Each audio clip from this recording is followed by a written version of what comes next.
Alright, everyone. Good evening. I'm your host, Atramentum X, and I'm here currently with Tay's Tea House and Lady Mystique. We'll be joined at some Hey point in the everyone. evening by Mossy Brad. Hey everyone. Lady Mystique, would you like to go first in introducing yourself?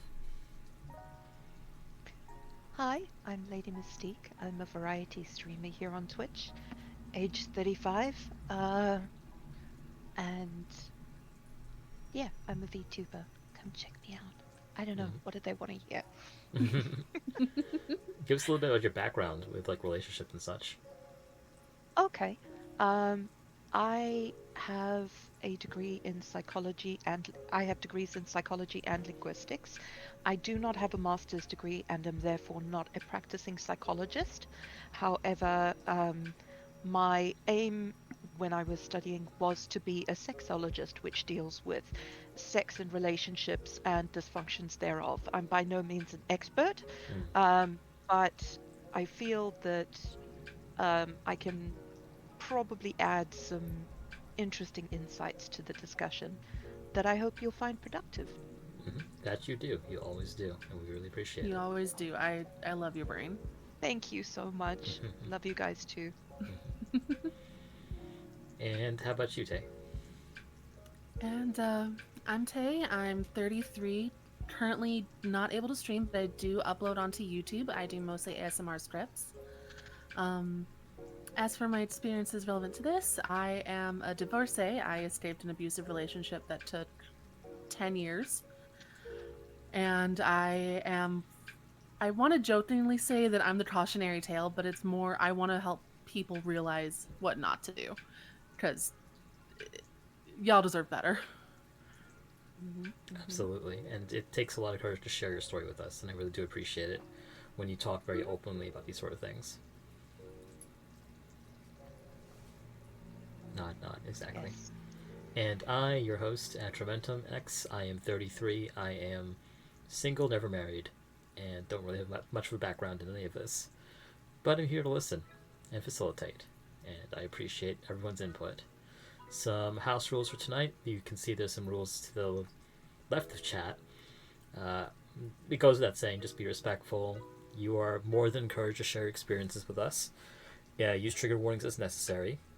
Our mods, so right now our mod puzzle and some other mods will be around to help guide the conversation. So just give them your full attention if they are asking you to do something. And of course, we reserve the right to delete any comments or to not read anything out that we may find objectionable or against Twitch TOS.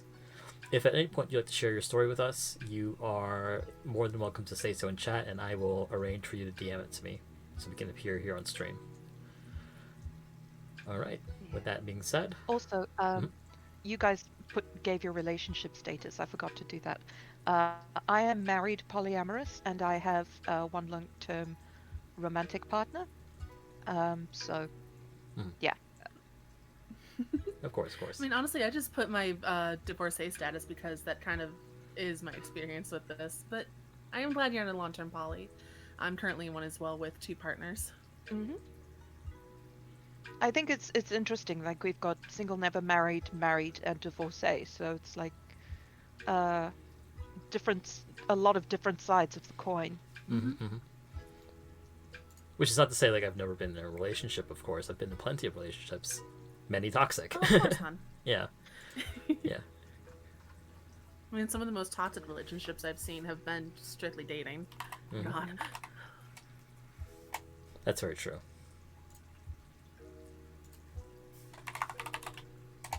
But the experience of sort of being in a marriage and extricating yourself from that versus um you know being a marriage is not something that like you have the wedding and then you stop trying. Mm. And Fuzzy, who is my husband, and I have been able to cultivate a successful marriage so far, 15 years, um, because we've had to work hard at it, and sometimes there have been many times when we've like been on the rocks, um, and I feel like the experience of recognizing when you need to walk away versus when you want to stay is very, very important. So I'm really looking forward to Tay's contributions about like making that decision and what she did and how she got there. Absolutely. I think with that in mind, we can go into our first topic of the night, which is recognizing toxic relationships. What are some hallmark signs a relationship may be toxic? Is it okay if I go first? Mm-hmm. Okay. Um, a toxic relationship is a relationship that consistently uh, is detrimental to your life. So your well-being, your happiness, whether it's physical, emotional, it doesn't necessarily have to be violent, but it can be something that is leaving you with a net negative at the end of the day. It's taking your energy, it's taking happiness, taking time, and the payoff that you are getting is not worth it. It doesn't replenish what you are giving to the relationship. I'm inclined to Yeah. agree. They tend to drain you. They tend to be some amount of emotional manipulation, some degree of just constant emotional labor that is required on one side, or sometimes even both sides, wherein it becomes very destructive rather than constructive, in my view. Mm. Oh, very much. And it also is like those situations where either one party or both parties in the relationship are giving far more than they're receiving, Mm. or they're receiving either negative or the entirely wrong sort of affirmations that they need. And it's on the other parties not giving or not being willing to change how they're presenting and giving, Mm-mm. where they're being like where they're being stubborn with their love languages and not willing to adjust almost. Yeah. And you actually brought up an important point, and that is that toxic relationships are not necessarily one-sided. You can absolutely have toxic relationships where both parties are toxic to each other, Mm-hmm. or through uh, being a victim of abuse, you can become an abuser yourself Mm. in a striking out in anger or forming defensive toxic traits that end up like spiraling. So Mm. it's definitely not a one-sided thing. Or worse, perpetuating that onto your children or your friendships, relatives, Or Mm-hmm. future Just romantic continuing the partners. cycle. Yeah. or continuing the cycle. Absolutely, something we will definitely touch on a little bit later tonight about the issue with potentially perpetuating toxicity in one's relationships. And I do want to clarify too, when we say relationships, we don't mean strictly even romantic ones. We can also be talking friendships as well. Hmm. Mm-hmm.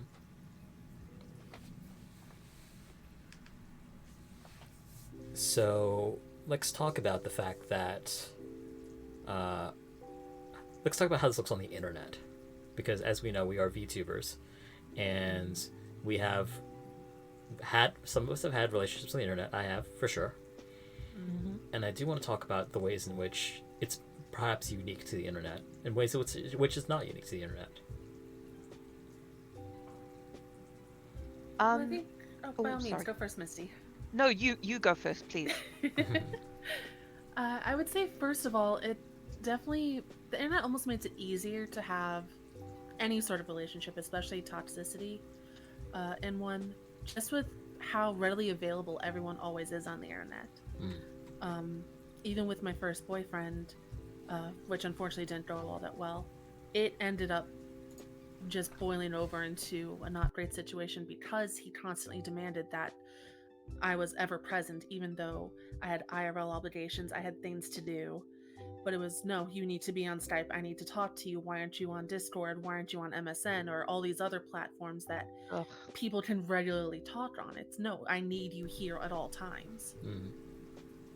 And the internet, with how many platforms there are and with social media, and just the fact that like if someone happens to upload on one platform, they might take offense to that, like, oh, you're over here but you're not talking to me, and making that extremely personal, and that can just spiral into a truly horrific cycle. Mm.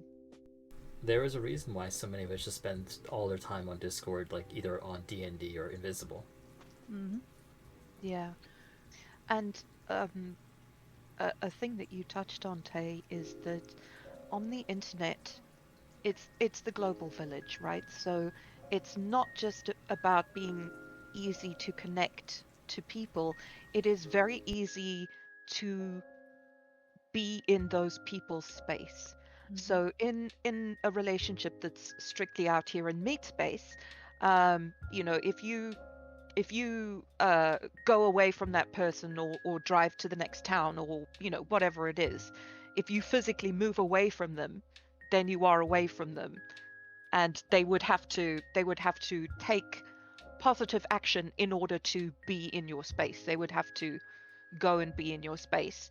uh, on the internet, you just sit in the same place and you have access to basically all of the same spaces that you share mutually at all times. And stuff like you can do things like broadcast, um, vague book passive aggressive messages, or straight up call out messages, or like I've seen uh, when some friendships go sour, they the party that sort of went sour will come and just squat in whatever spaces the other party is in, so that they are just in their space Mm-hmm. and constantly making them feel like they can't be there out of Mm-hmm. spite. Mm-hmm. Mm-hmm. We see a lot of times with people joining Discord servers where they may not have any relation to anyone there, but their ex. Mm-hmm. And it's like, I'm here to watch you, I'm here to make you feel uncomfortable, to keep an eye on you, you know? Mm-hmm. Chaz is saying that happened to them as well. Yeah. Yeah, I actually. hmm? Oh, sorry. I'll finish. You go first. Yeah, yeah. We actually had it actually happen in one of the servers I mod for, wherein a friend of an ex just came in and was essentially just reporting back to that ex and what the person was saying and doing in the server. He was very comfortable. Not a flying monkey. Oh, people spying is such a thing on Discord, especially. Mm-hmm. Um, but Clappy and I actually had a. It's funny in hindsight, but it wasn't funny at the time. We were sailing with a pair that we didn't realize was dating. And the other thing that we didn't realize is that while we were sailing and playing Sea of Thieves, while we were streaming, they were having a breakup, Oh my goodness. like in over text, while they were playing with us. Oh my god. And yeah, no, it was awful. And one of them, like, they would disappear, or like they wouldn't respond for ages at a time. Um, and the gentleman of that couple would come into the chats of the lady's friends while they were collabing with her, or while she was streaming. She'd come into their chat, and he'd come into her chat and, like, pretend to be really supportive and friendly and stuff, while knowing very well that they'd broken up. Or she'd be sailing with some people and he'd go and talk to them, so they'd be like, oh, hello, person X, and so that the woman could hear that he was watching, even though Right. he wasn't in her chat, in Exactly. her It's channel. like stalking, basically. It's stalking. Pretty much. Yeah. Yeah. And it's so much easier to do that online than it is to actually have to travel and go and do it in real life, which I think it's why it's more prevalent online than in real life. Mm-hmm. Because Yeah, online it's Raina's really right. just That a is couple clicks cyber stalking. and you're in. Mm-hmm. Yeah, So don't even need to Leia put my shoes says, on. Mhm. It happened to me when I started dating my wife. My ex-husband would show up to places we were and just be there, not interact with anyone else, do nothing but stare. Good lord. That's gross. And the fact that as soon as you notice them staring, they're validated because they get that power and know that you're having a reaction. Yes. And taking those active steps is an indication of a very disturbed mind. There's a lot of ugly things behind that, like jealousy, possessiveness, things that Narcissism, often all sorts of narcissism, things. exactly, things that manifest into sometimes violent behavior. and self-harm as well. So I guess it is really important to sort of recognize that when you see it happening with people's exes, or potentially like people attempting to invade spaces to make people feel uncomfortable. I mean, so the person in question that I was describing there was banned rather swiftly once the person he was stalking came forward to say that this person was essentially here as a spy for their ex. But, Yeah.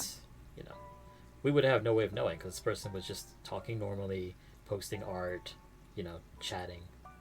Yeah, unless you know the context behind it. It's impossible to police unless you have the information. Absolutely.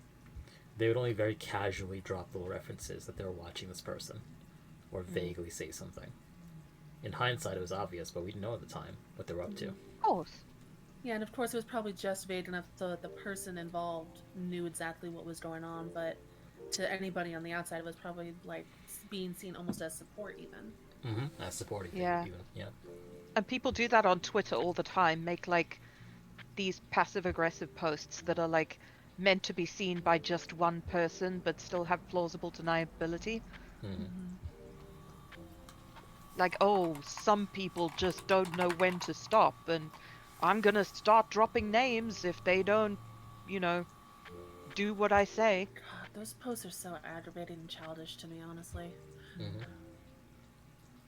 Aggravating and childish to us, but almost certainly terrifying to the person who's just trying to move on with their life. Oh, definitely. Exactly. I've been on the receiving end of those kind of tweets and posts on Tumblr, especially with my past, and it's just at the moment it's terrifying, but then as soon as you get over that terror, it's just you're sitting there. It's like, are you serious? Mm. But part of the problem with like those sort of online things is that you never really know if it's something you should laugh off or if it could turn into something more dangerous. There's always that implied threat. Yes. The discomfort's enough, not giving you a minute of peace. Exactly. And like it again, it doesn't have to be one-sided. Like there are people on Twitter right now who are having a very public breakup, and both sides are doing this to each other. And they're living in the same house. Oh my god. Yeah.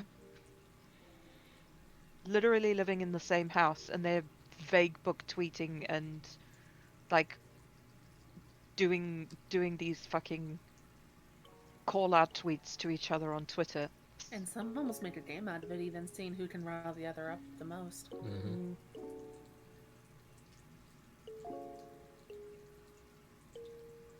It's wild, isn't it? Like how the Yeah. internet just supercharges these toxic behaviors sometimes.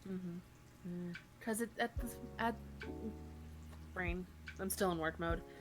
At the same time of the internet being a fantastic tool, it is a terrifying weapon. Yeah. It's And all I mean, a matter of people will intent. behave in ways that they would never behave to someone's face. Oh, for sure. Anonymity is a powerful, powerful weapon.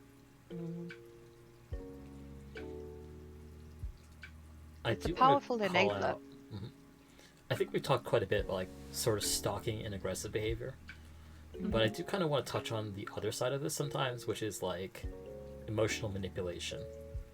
Yes, of course. Yeah.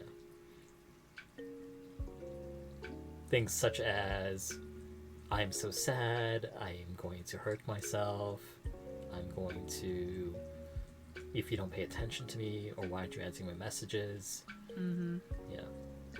And I just wonder, like, this is something that is almost, I don't want to say, oh, 1 second. I gotta let Mossy in. Yeah, we're at 3. Mossy's like, let me in. Mossy, darling. Oh my goodness, how do I fix that? We can't. Atra, you're gonna have to leave. Yep, you're right. See, take care, chat. Bye. Okay, I fixed it. Come on in, Mossy.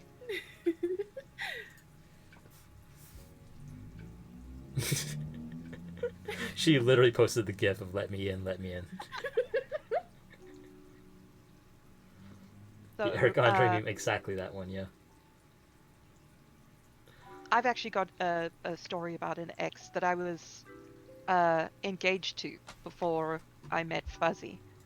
Mm. He was a covert narcissist. Now, there are many types of narcissism. I'm not going to go into all the technical stuff, but basically, there's grandiose narcissism, which is like Donald Trump, Alex Jones, where everything is the most and the biggest, and I'm the best, and it's uh, overtly self-centered at all times. Covert narcissism is usually developed as a self-defense and like a mental self-defense, usually from an abusive situation, and it stems from insecurity.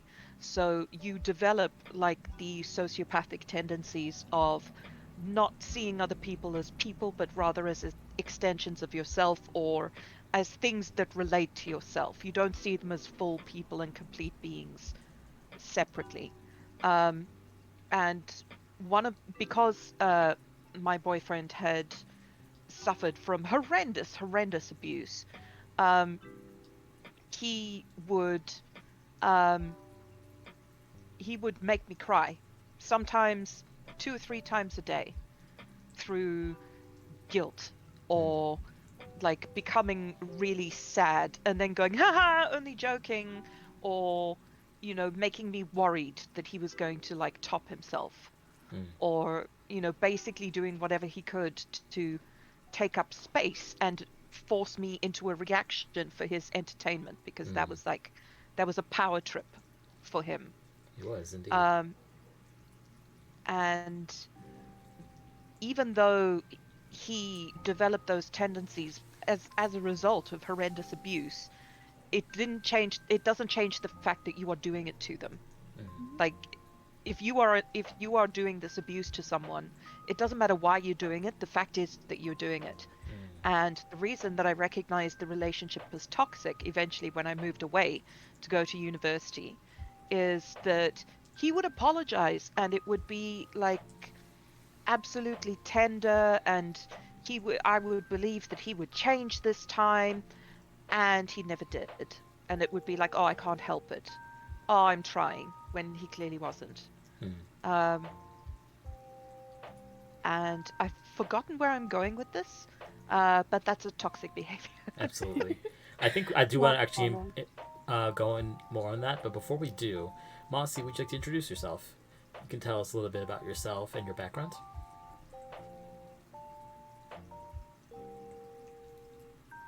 Can I bit? Yeah. Mm-hmm. 1 second. Yeah. I'm still getting myself situated at my computer. Okay, okay. Well, you're good, honey. Yeah, you're good. Uh, my name is Mossy. I've been in several relationships that have turned very toxic. Some that I'm still learning that were toxic.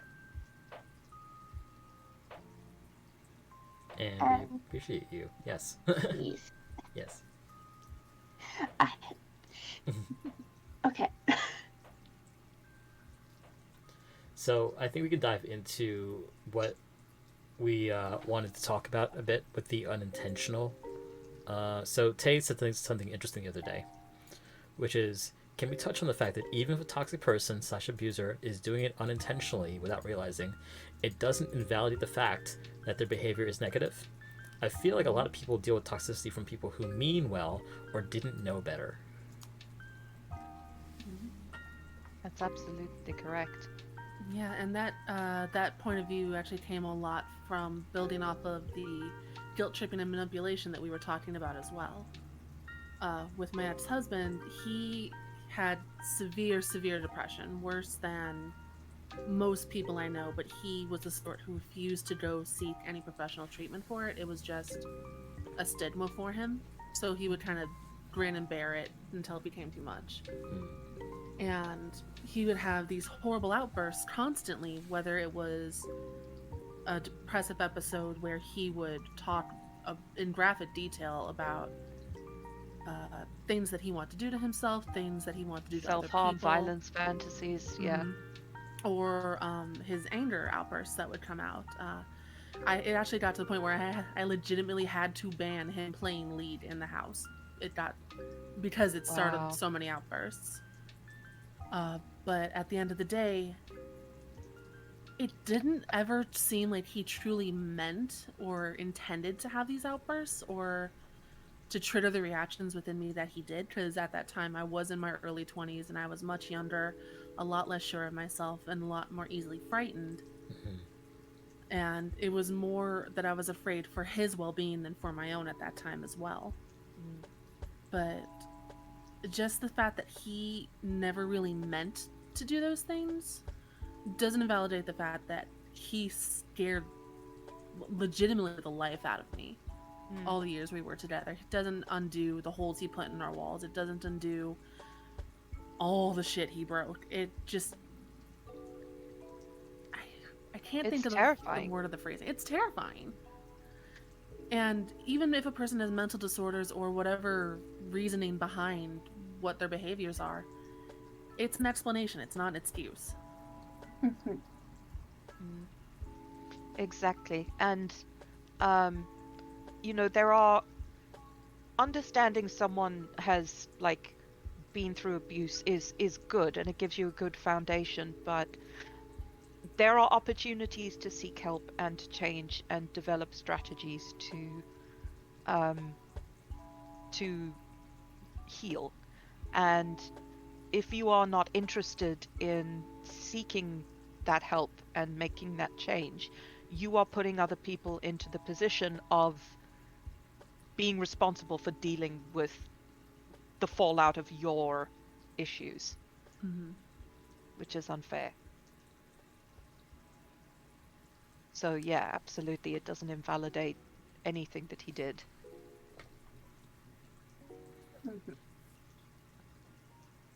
Absolutely.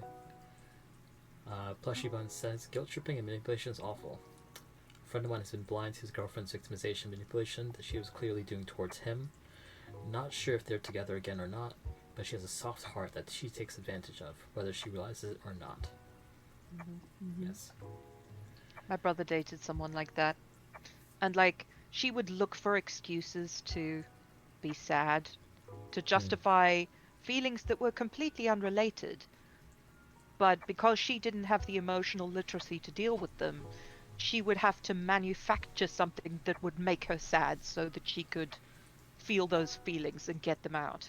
And like if they were walking along and he saw a woman in a bikini, she'd go home and like punch walls until she like broke her hand or something. Good lord. Mm-hmm. Um, saying, "Oh, he wants to cheat on her." Um, and he wasn't only controlled, he was also helpless. And that's the hallmark of abuse is that you are helpless to change the situation, Mm. but you feel responsible for it. Mm-hmm. Of course, a lot of people can't imagine what would happen if someone hurt themselves because apparently of something they did or did not do. Yeah. Mm-hmm. And then there's the idea that it was because of something you did. There's that guilt that falls with it too. Of course. But actually, building off of that, manipulating the situation so that they have a reason to be upset. I My ex accidentally had a little behavior or quirk, if you will, that he liked to do to justify some of his behaviors. Um, Early in our marriage, we both were in the role playing community on Tumblr. And Tumblr, like many places, has anonymous asks that you can send. And he always found himself not being a very popular blog with people just because of his own behaviors and just how he acts socially in general. Um, and one thing that he liked to do would be send himself a non hate, like Oh insulting yeah. him, implying that I was cheating on him because I was a much more popular blog. So clearly I'm sleeping with somebody, which I to this day don't fucking understand. Mm. But he would send himself these messages and then come home sitting in his own self-created anger and sadness like, oh, someone's out to get me, can you come comfort me, Tay? You're the only one who knows and understands and supports me. And being the nice little young wife I am, I'm trying to make him feel better. And then the day I realized he was doing it to himself, it kind of started taking away the veil and made me realize just what kind of person I let myself get attached to. And I still can't ever forgive someone who manipulates situations like that. It's no. I wish I could say like that doesn't happen. That's not common, but I think It we see it a totally is. lot in VTuber, Yeah. like with all these Oh like my Alt god. Yes. accounts, baby. Alt accounts. alt accounts. And written in this exactly the same style that VTuber writes in. Mm-hmm. It's like people don't realize that, like, you have a typing style just like your handwriting, and it's recognizable after you really look. Mm-hmm. Yep. And the other thing that abusive people can do to stop you from leaving a relationship is to make you feel small Mm. and silly and like you're overreacting or that you're incorrect for having the emotional reaction that you do and that you're blowing it out of proportion. Gaslighting is very common, as is condescension and the exploitation of people's empathic nature. Particularly, in the beginning, they can find out um, things about you that they can use to uh, manipulate your feelings, elicit certain reactions, and wittingly or not, build an emotional dependency on their appeasement Mm. so that you will do more and more in order to gain that appeasement. Mm-hmm. Yeah, I'm not sure if there's an official term for the behavior of that, but I quote affectionately call it emotional vampirism, Mm. um, where someone finds another person who is naturally empathetic, like especially with us here, the majority of us are, and the majority of the people we know are, where we genuinely just want to make the world a little bit better. We want to take care of our people. We want to leave the world a better place than how we found it.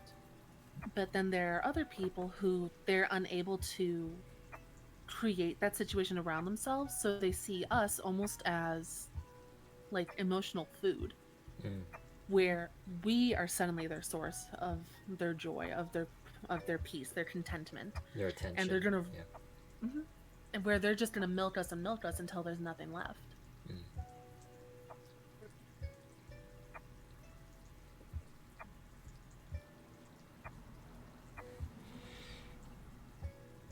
Yeah, you do see it a lot. Not only in relationships, but like just in general, like in Discord servers where people latch on to certain people who are perhaps more willing to listen sometimes. Mm-hmm. And like Yeah. we see it a lot with like people who are empathetic naturally, because then they become a dumping ground for like all these insecurities, these like unresolved social issues, and they make it their problem. Like, Mm. yeah. And they transgress their boundaries as well. Oh yes, very much so. And Mm-hmm. typically in toxic relationships, they use what I call salami tactics, where it's just a little bit, just a little bit, not necessarily enough that you would even say anything.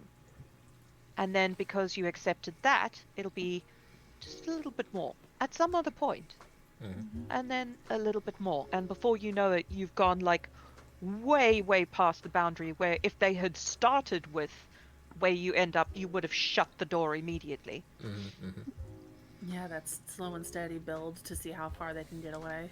We Hmm. absolutely saw that with the case that Vera shared with us 2 weeks ago Oh of the God, person, yes. yeah, who was in her DMs, very slowly trying to role play with her to the point where it got extremely uncomfortable. Yeah. And like telling people, like telling people who tell you their problems, like ad nauseum, and don't listen to yours or ask about you in any way. Mm-hmm. Like that's another toxic behavior. Mm-hmm. Almost like where they treat you as a wall to scream at more than a person. An emotional Exactly. mattress, yeah. Where you basically like you're sitting there and they're complaining for hours and hours and hours and hours. And especially if they do that thing where they've got a problem for every solution, Mm-hmm. like they've always got an obstacle to put in the way. Mm-hmm. Mm-hmm. Oh shit, you just got a raid. Yes. Oh, hi, That's okay. Kai. Do your thing. Mhm. Yeah, go be a streamer for a second. Sure, sure. Hey, Kai. Hey, Kai's chat. Welcome in. We are doing a podcast tonight about toxicity in online and IRL relationships. We appreciate you dropping in tonight. If you have any experiences you'd like to share with us on this topic, feel free to say so in chat. We will find a way to discuss it right here on stream. We have some ground rules for tonight. They're to the left of chat, so if you have any questions, let us know. If not, sit back and enjoy the conversation. But yeah, especially if they've got a problem for every solution, because they don't want solutions. They don't want any kind of productive discussion. It's just about Capturing your attention. being sad and Mhm. projecting that sadness onto you, and having you uh, placing you in a position where you would be forced to soothe them. Yeah, they want more the comfort than the actual help. Eliciting soothing or comforting behavior is a very common well, it's a very common human need, but if it's not managed in a way where you feel that you come out with some kind of equilibrium, then it can become toxic again, without necessarily meaning to, or without any mental or physical or emotional violence. It does not have to be a violently abusive situation in order to be toxic, Of and course. it doesn't have to be a big cataclysmic thing either. They can just be little behaviors that you can go, oh, I can salvage this relationship, and pull the person out, and then things are fine. But it's about recognizing that behavior and being able to accept your own value enough to make the change. Hmm. Definitely. Mossy, do you have anything to add, by the way? Yeah, there's also the ones who are, they don't even have anything happening. Like, I've been accused of this because I share a lot of my personal life, just small things that I found amusing. But I've been accused of being told that I'm telling them, like, these things that to elicit a response. I'm just like, it was just something that amused me. I just wanted to share, but I can stop. No problem. Like, and I can understand where they're coming from on it isn't a response eliciting. I'm trying to get a response, mostly an amused one. And but there are people who take that and just start making up things that will elicit a oh, that what? Okay. And it makes you respond to see what's happening, and people thrive on that response. So in a way, you feel like you were being invalidated because you had a fairly normal, innocuous thing to say to someone, and instead they used it as a reason to elicit a different response from you, is what I'm hearing. Yes. Yeah, like they twisted the situation. Yes. Because like you've seen it. I'll say that something made me throw my phone or drop my phone. And I always share it. It's amusing. It's a fun little quirk of yours, and I'm still wondering how your phone has survived you. Good I case. don't know. I've had it for 2 years. There's not a single scratch on it. She got the I outer box. respectfully call bullshit. Yeah. Oh yeah, the OtterBox. But like I'll share it in places, especially where I first joined. It's like, hey, something quirky happened. Have a laugh. And I've had people DM me and be like, is it something that you saw? And it's like, why are you trying to make this sad or anything? This was Oh my god, concern trolling. Oh gods, yes. because they've brought that up, it's elicited a response from me going, what was it something? Was there something I missed? So I have to talk to them and be like, did I miss something? Is this and then that's how they segue into their problems. Oh, I see. Yeah, they hook you by making you think that you did something wrong, and then suddenly it's all about them. Mm. Looking for a reason to sort of just bring that up to you. Yeah. Yeah. Understandable. Oh, it does look like Plushie's added something though. Mm-hmm. So Plushy says, I've recently reprised a toxic person that I wasn't dating, but was very much trying to stay emotionally dependent on my attention for years. The individual would also always have something going wrong in their life that they needed some form of comfort. They used to guilt trip me into being in situations where I was uncomfortable just to try to be nice and help them. This is the vampirism, isn't it? Mm-hmm. Yep. Yeah, this very much falls under that vampirism umbrella that I use. And it's just indicative sometimes of people having not having developed like proper coping mechanisms to deal with things that are stressful. Mm-hmm. And I don't know what this theory is called exactly, but there's this theory that if you're deprived of something, that when you do get it, you just become addicted to it. So if it's empathy, maybe you didn't receive enough of it early on in your life. When you find someone who gives it to you, you just feast on it, and you will do anything to get that from them, whether it's transgressing boundaries, inventing scenarios, or just in Well, general it's resource being guarding. toxic. Yes, Yeah, resource resource guarding. guarding. I believe that's a addictive personality disorder. Hmm. It could be a combination of both, Yeah. or any Mhm. means of other Yeah. things too.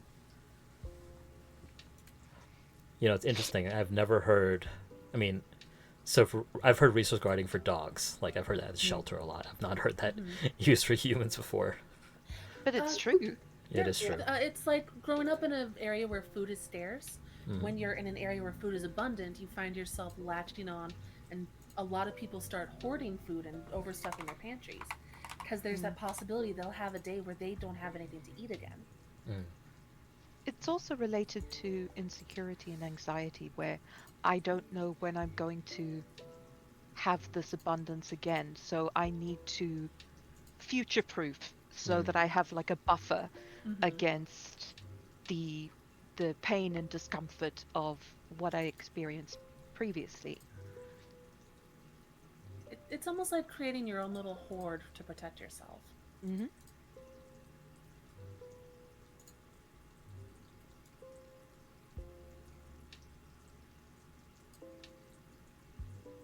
Oh, And you're absolutely right, Machina.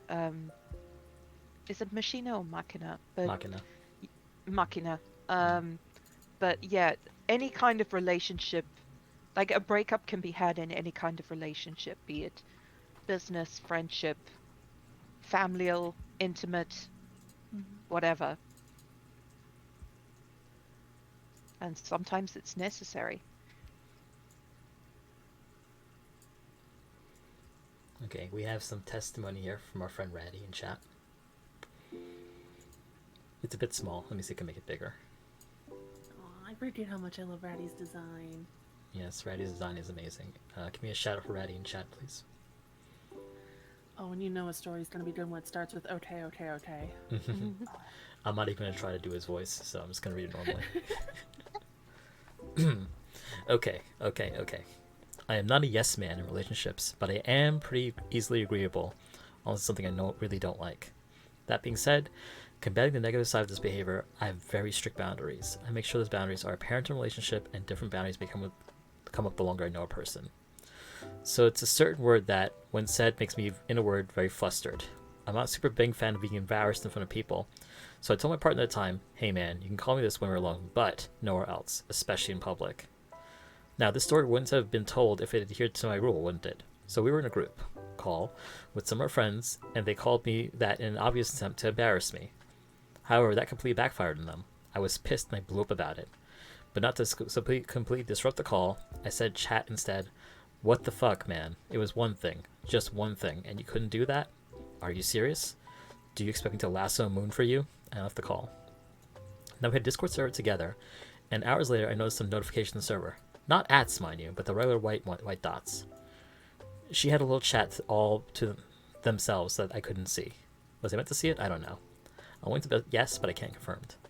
They were beating themselves up over the whole incident. Now I don't mean come on, man, come on, do better. What are you doing? No, it's you're a piece of shit. I can't stand you. You always do this. You ruin everything you touch. And more of the that's more of the tame stuff. It had, Weaponized self-pity. right. Mm-hmm. It had some of the unalive talk in there as well, which freaked me out a little. Another incident, same person, when they complained I didn't talk about my problems and emotions enough to them, which was completely fair.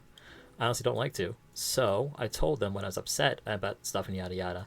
Sometimes kind of sad because clinical depression go brazy. I'm gonna assume that's crazy, but that could be like young people slang I don't know yet. It's like going These burr and whippersnappers. going crazy. See, I knew it. That is young people slang I didn't know yet. See, I'm your translator for the kids. Oh my god. Not even like a month later of me actively opening up my emotions. We were in some VC together with friends, and they just outright lie about me never talking to them about my problems. And I just sat there and paused, and just thought to myself, why? Why am I here? And I left. That was it. The last time I had a real talk with them. But it felt like a huge weight off my back just not to have to deal with it. So there's a lot to unpack here. Yeah. Yeah, there's a lot, damn. So first of all, I'm seeing a lot of gaslighting, right? Maybe it's not... go ahead. Oh, no. You carry on. Yeah, maybe it's not exactly easy for Reddy to open up about the way he feels about certain things. But to continuously like bring it up to him and tell others especially about this like issue without like addressing it with him, and then when he does try to come forward and bring it up, to have it sort of ignored, is a form of gaslighting. Yeah. And there seems to be some kind of control issue as well, because they are not coming to you directly and engaging in a healthy way. They are putting others in a position where they are a tool that they are using to get what they want without their consent either. Mm-hmm. And so it speaks to someone who is okay with using very underhanded manipulative tactics to get what they want, and who will transgress boundaries in order to elicit a reaction, because that is a control behavior. It's a form of entertainment, rather than a boundary that they are transgressing, because they're not seeing you as someone who their action is hurting, and a human that can be hurt the same way they can. For sure. And it's the same with that very performative public self-flagellation. Yep. Oh my god, I'm just the worst person alive, and I should just, go unalive. It's putting you in a position where you can't fight back. Mm-hmm. Like in the abusive relationship that I was in before I went to university, I the word sorry would flow from his mouth like water. Like, he would say something incredibly hurtful and then go sorry.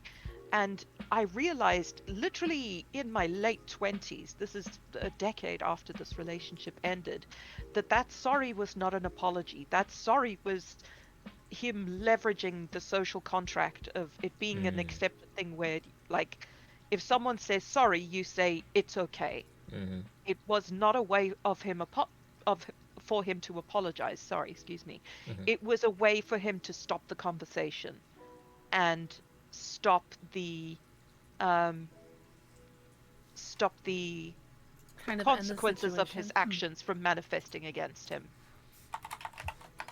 Yeah, and then if you don't accept the sorry, you're the bitch. You're the one who's like, Exactly. holding against him. Mm-hmm. Yeah. And then suddenly you're the abuser in their eyes. Mm-hmm. So going off of the apology and how empty it can be sometimes, I did learn pretty quickly that a way to almost get your power back when a toxic person is trying to placate you with apologies, instead of saying it's okay like so many of us default to, emphasize whether the apology is accepted or not. Like, acknowledge that it's there, but really drive home, like, apology accepted, but this cannot happen again, or I hear your apology, but I can't accept it at this moment. Like it takes a lot of mental power to kind of force yourself into that mindset.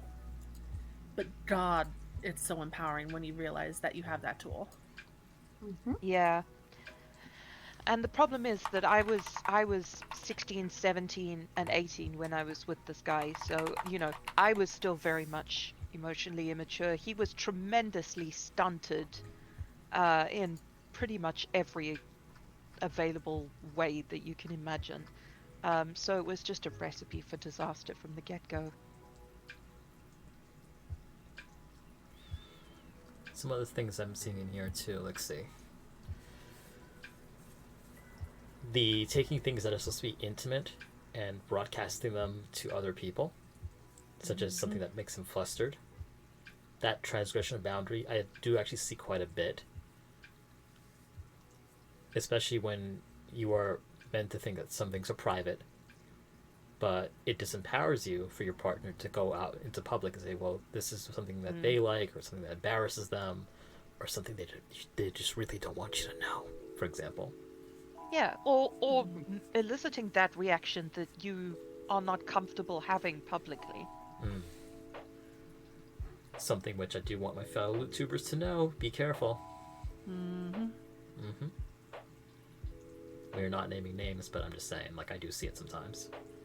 That's Yeah. why I don't tell anybody my preferred pet names unless we are intimate, intimate. Mm. Nobody gets that power unless I let them have it. Of course, of course. Yeah, and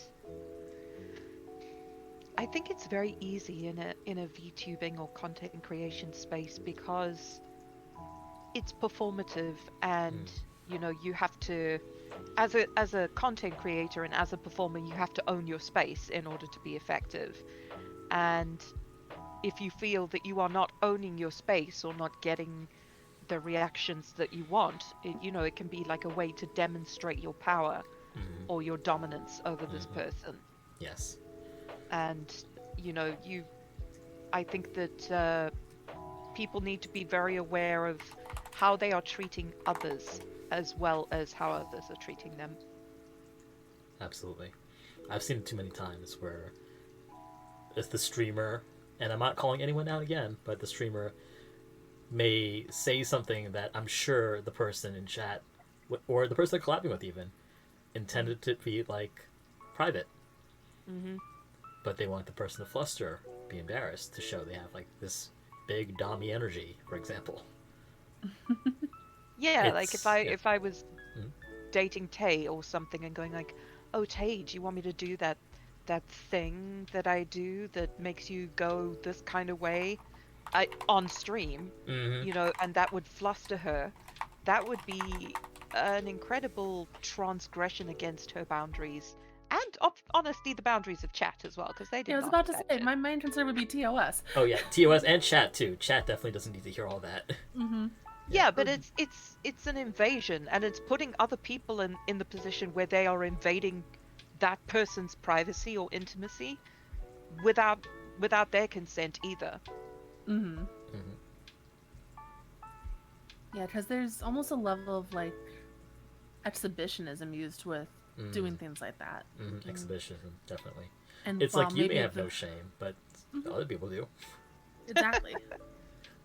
And just because you think a boundary is, silly or, that they shouldn't be so hung up on whatever it is, doesn't mean that you can therefore treat it like it doesn't matter. Mhm. Exactly. Or publicly do something like that. Hmm. So Chaz has a question for us. Chaz asks, I guess I'll do devil's advocate. Like, say you do something or say something wrong that's brought to your attention after the fact. You apologize, but you never hear back from the affected party. Do you confront them or give them space? It's a good question. I mean, personally, I'm a pretty passive person, so I would be giving them space. Mm. Mostly just I'm probably considering, like, oh, they might just need space, or they're controlling the space around themselves, and I'm no longer welcome in that space. So, L for me, I apologized. I did what I could to make up for it. Mm. I think I'm also inclined, if I violate someone's boundary, to give them the space. Like, I will, of course, issue the apology and say, Mm-hmm. while that my intentions do not matter, you were made uncomfortable by something I did. I want you to know that I apologize wholeheartedly for that. Is something is necessarily how I'd probably try to handle that. Yeah. Yeah. Nobody wants to hear how you intended it, to be honest. I mean, you could say so, but it doesn't matter. Yeah. Yeah.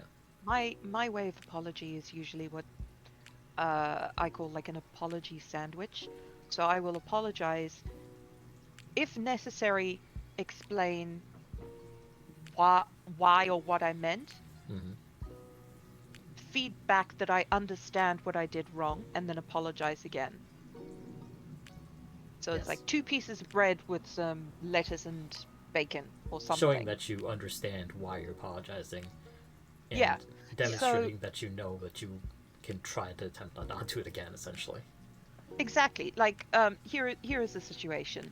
I used to work in a call center, and Oh, I'm sorry. it, it was actually very nice. I really liked my job. Oh, But you would get people calling in who would make assumptions about the heritage or the race of the person that they were speaking to, because people suck. Mm. And um, sometimes they would couch it in, are you talking to someone in the UK? Or am I talking to someone in the UK? Mm-hmm. Um, and I said, oh, you should tell them they're talking to an Indian call center, because that is what they always expected. Right. Now, the someone who was behind me didn't realize what I was saying and Mm. felt that I was being racist, and they Mm. turned around and yelled at me. Mm. And, if I was being racist, absolutely rightly so. So I said, I am sorry. I intended it because customers respond this way, but I understand that, like, what I have said has come across as that being how I feel, and I understand. I will absolutely make sure to, like, not to not express myself that way again. I'm really sorry. And the incident was resolved. So Exactly. that's a good way Yeah. to apologize. It's cases where you may not know that about harm intended or not, but Hmm. it just so happens that it is perceived in that way. In Yeah, which and case, and yeah. Mm-hmm. it absolutely was valid Mm-hmm. for her to be angry.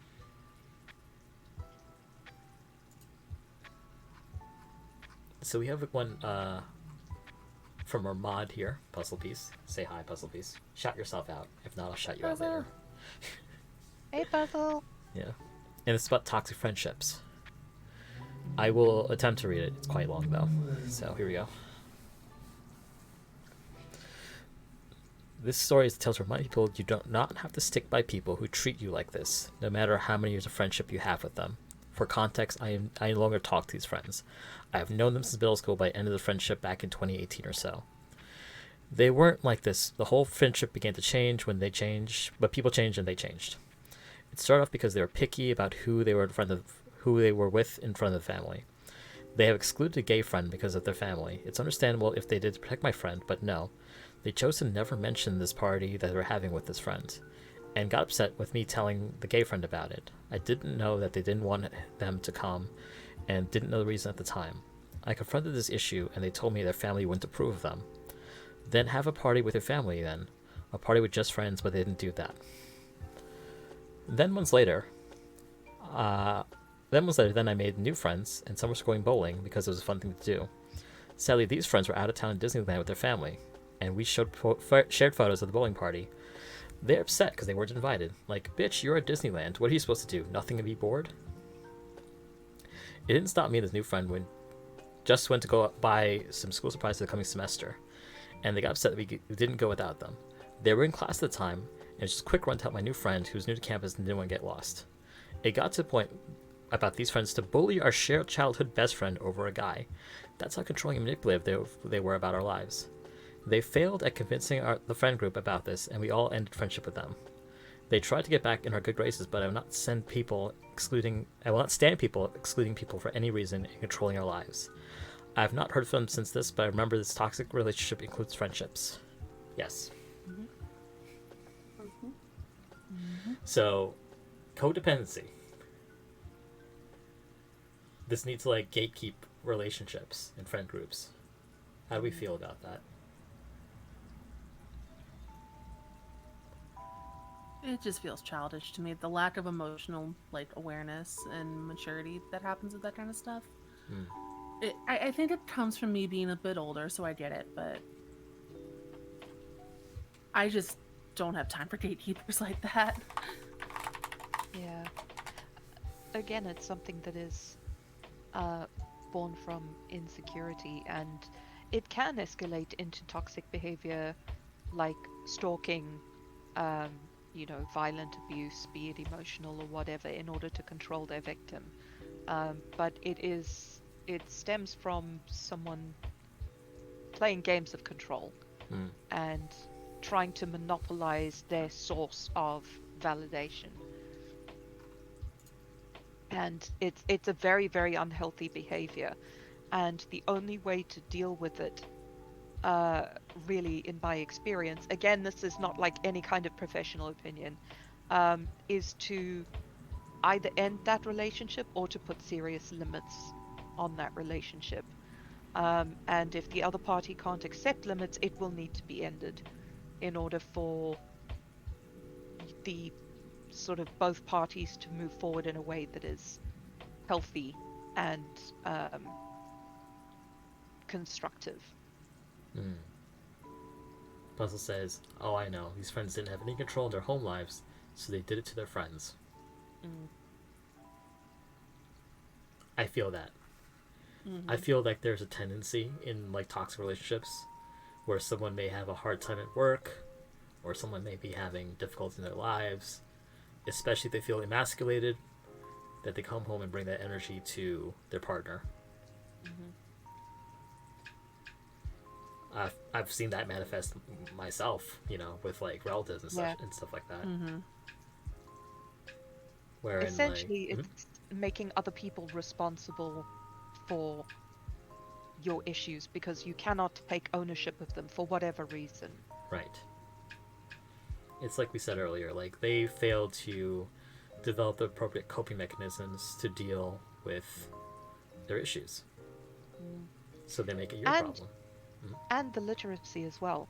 Something that I learned from my studies in linguistics is that words and our ability to use words literally help us create the reality that we live in, how we perceive it.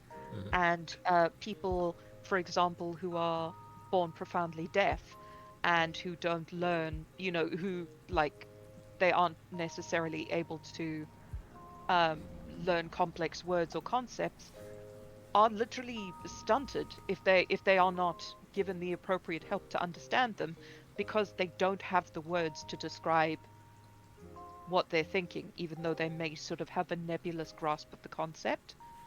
Knowing the words for them will solidify what they are and make them concrete and something that can be described. Um, oh my God, sorry, I suddenly became massive on my screen. It just threw me off. I think Mossy lost their Discord. Yeah, I think Mossy dropped out of the call and I was just suddenly like 4 times bigger. Yeah, they're saying in chat, Discord, no. Oh no. Come back when you're able, Mossy. What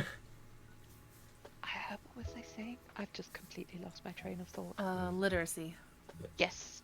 So the people who are perpetuating the cycle of abuse, who can't take ownership of their issues, sometimes don't know how to do that because they literally lack a way to describe to themselves how to understand what they're doing and how to understand what they're feeling.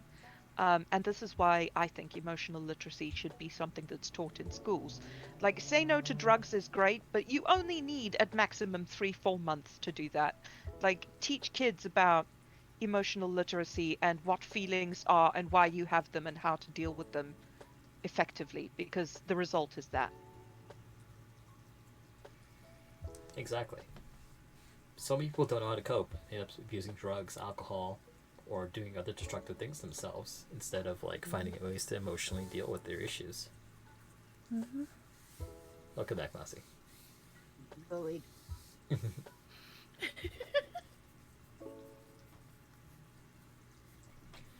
Chaz says, yes, I took ASL in college. Since not having the words and meanings, they literally have to rely on visual cues. Exactly. Mhm. It's very, very interesting. And like if you don't learn, if you don't receive help to learn those bedrock concepts, you are stunted in the way that you can form and express thoughts because you don't have, they literally don't have a shape in your mind that you can define. Mm.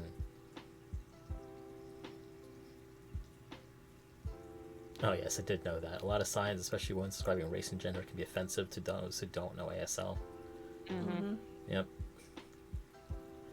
I wonder if they're working on that.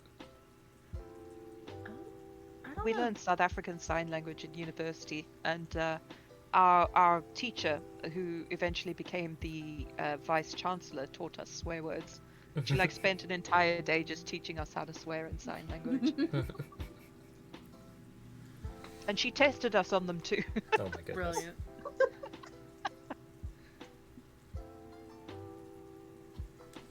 All right. Let's see here. We've touched on many of the topics I did want to sort of hit. Let's see. We can talk a bit about Whenever you broach healing. a topic, Mhm. whenever you broach a topic, like we're always all silent, waiting for the other one to speak. I know, I know. We're too polite for each other. I Yeah. know. So I guess here's a question for the group. What if you unintentionally are being toxic? Make how do you restore that relationship with somebody? How do you heal that relationship with somebody else? If you find that you're doing something in a way that brings harm to somebody. Oh. I ask because this is something that I have dealt with. Mm-hmm. I asked them originally, like after we've had the whole conversation of this is what I'm doing that's done them harm. Uh, I'll apologize. I'll do what I need to do with that. Go to therapy, talk it over with my therapist on what I can do to help myself stop doing that. And then I'll reach back out to them and I'll ask them, is our friendship, relationship, anything, any way salvageable if this is what I'm doing to take measures to not do this anymore. And if they say yes, I will talk with them slowly about it, and obviously I'm gonna fall back again because it is a response. But if, if I feel that I've fallen back too much onto it, I will tell them I'm sorry, I don't think this is a good relationship for either of us at this time, and part ways.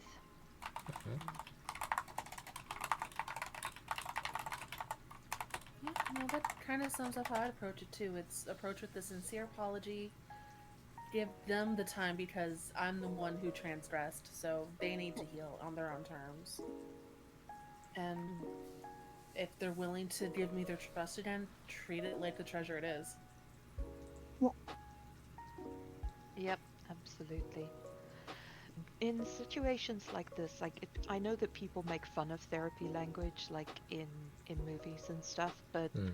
therapy language is used because it works, and being able to use it in order to validate someone's feelings and make them feel seen and heard is very important. And there have been times where I've done something, unintentionally, but where I've hurt people, and like the best way to do it is obviously approach with sincerity, apologize, and then say, how do you want this to proceed?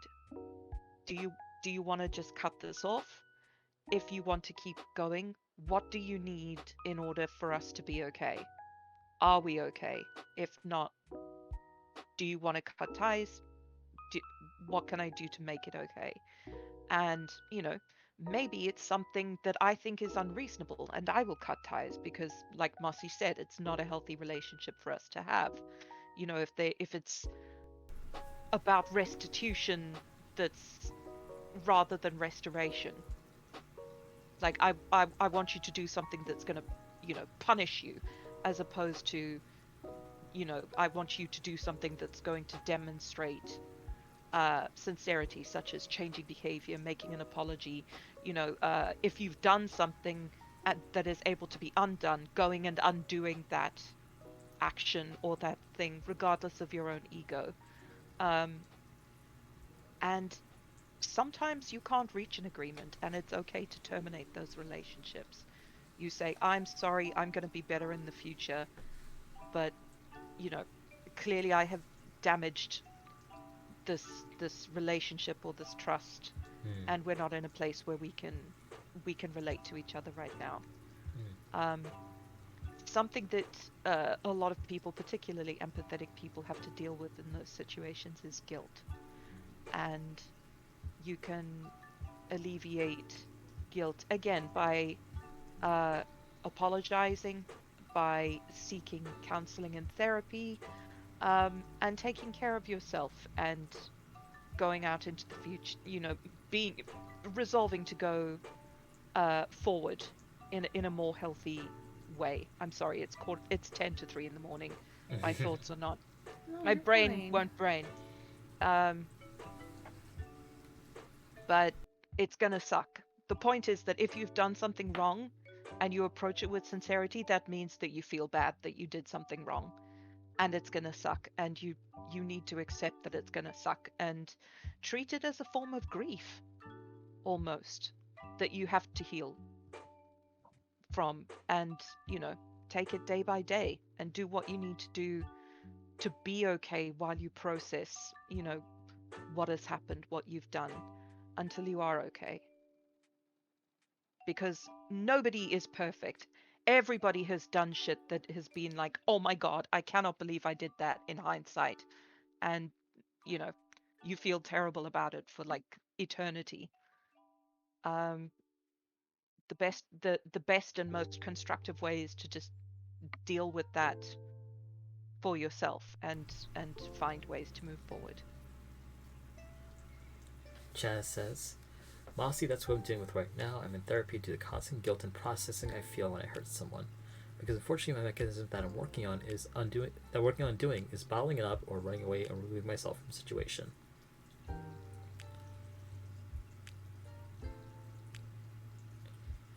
See, that's a healthy way of looking at it. Um, it's natural to have those like that sort of fight or flight reaction, where you either Mm-hmm. like suppress your fight response or you run away. And neither of those things are going to help you develop and engender like healthy relationships with people. Mm-hmm. It could very well be that the other person isn't helping the situation, right? They're making you feel like you have to react this way. So that's why it is important to talk to somebody about, you know, are your coping mechanisms appropriate for the situation, and how what are, if there are potentially even better ways you can deal with the situation. Yeah. It also helps you figure out if this is your own personal response to this, or if it's something that someone else has pretty much, Foisted on you. yeah, Mm. like uh, I want to say emotional manipulation, but I'm not sure if that's correct. Mm. No, you're correct. But it's just you're feeling this way because it's specifically this person that has made you feel this way on this thing. Mm. Well, some people, it's restitution versus restoration. Like some people, they just want you to punish yourself and feel bad, and like by you feeling bad, they will feel better because you made them feel bad. And that's profoundly unhealthy because it's not constructive. That sounds like what you may be referring to.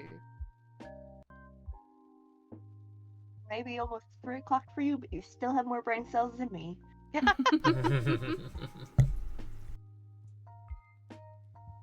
Thank you, Marcy. I appreciate you. You make me feel better when brain don't go brrr, go Mango Brazy, hello? Yeah, my Look at brain you go talking like the crazy. kids. See, you Yes. get it. You understand the kids. How do you do, fellow kids? Oh no. No. Hello. Good morrow to you two, fellow kids. Oh Christ! Verily, young people. Now you're just making me miss the Run Fest. Prithee and Syrah. We'll just take the Ren Fest to a school, and there we go. That's what's happening right now. I'm Steve Buscemi with a skateboard slung over my shoulder. No.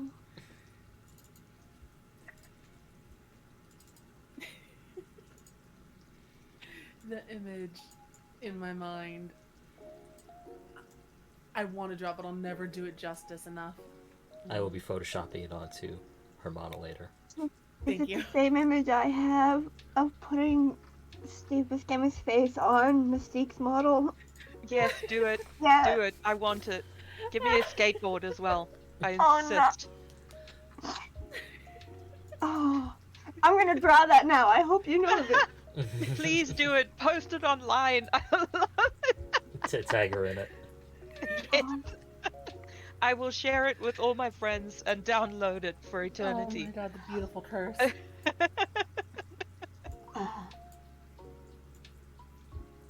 I need to make a note of that because I'm not gonna remember. Write it down. Write it down. Curse in the best way, absolutely. Oh, absolutely. Backwards tap and everything. Everything. Do it. I almost want to put a backwards tap on each of your horns. Oh my god, please do that. Please do that. Even better if it's Atra's cap. Just do like a tiny, or like put a backwards Atra's cap on my bun on the top of my head. Mm-hmm. Chat, the hat always stays on. That's a rule. It just gets better with every layer. Right? It's just We're just Atra's hat. brainstorming best Atra's fan hat art on in the the universe. bun, and the iconic Steve Buscemi's caps on the horn. Oh, this is getting worse. I love it. It's gonna be the most beautiful train wreck. And Ratty, we will definitely have you on for one of these. Yeah, I'll get you up. Because I know you have stories. And experiences running a community yourself. Yeah. Yeah. So we'll take another story from Ratty real quick. Ratty? Ratty. Right on. Ratty Boggs, Steve Buscemi. Sorry. Okay. Fake name used, don't worry. So I went to my friend Sam's party a long time ago and met her cousin Alex. Her cousin was... I swooned very hard. Now in college I took a photography class and needed models for my pictures. So I called Sam and asked if she wanted to be my model, and to my surprise she suggested Alex be my model. She went through a bad breakup and needs friends and is wondering if you could be her friend. And I said of course, because I love meeting people, despite how shy and introverted I can be. So I made plans with Alex, take bomb-ass pictures and pay her in food. As a bonus, we really hit it off. I introduced her to my main group of friends, and we'd go see Black Panther. Red flag number 1. When she went to go see the movie, she had left her wallet home. I refused to let my friends pay with her, as I was the one who brought her and paid for her. I was suspicious of it, but let's face it, that was shitty, because one time can't define a relationship, right? Yeah. So photography class came around again, and I needed a new set of models, so I called her up and another friend.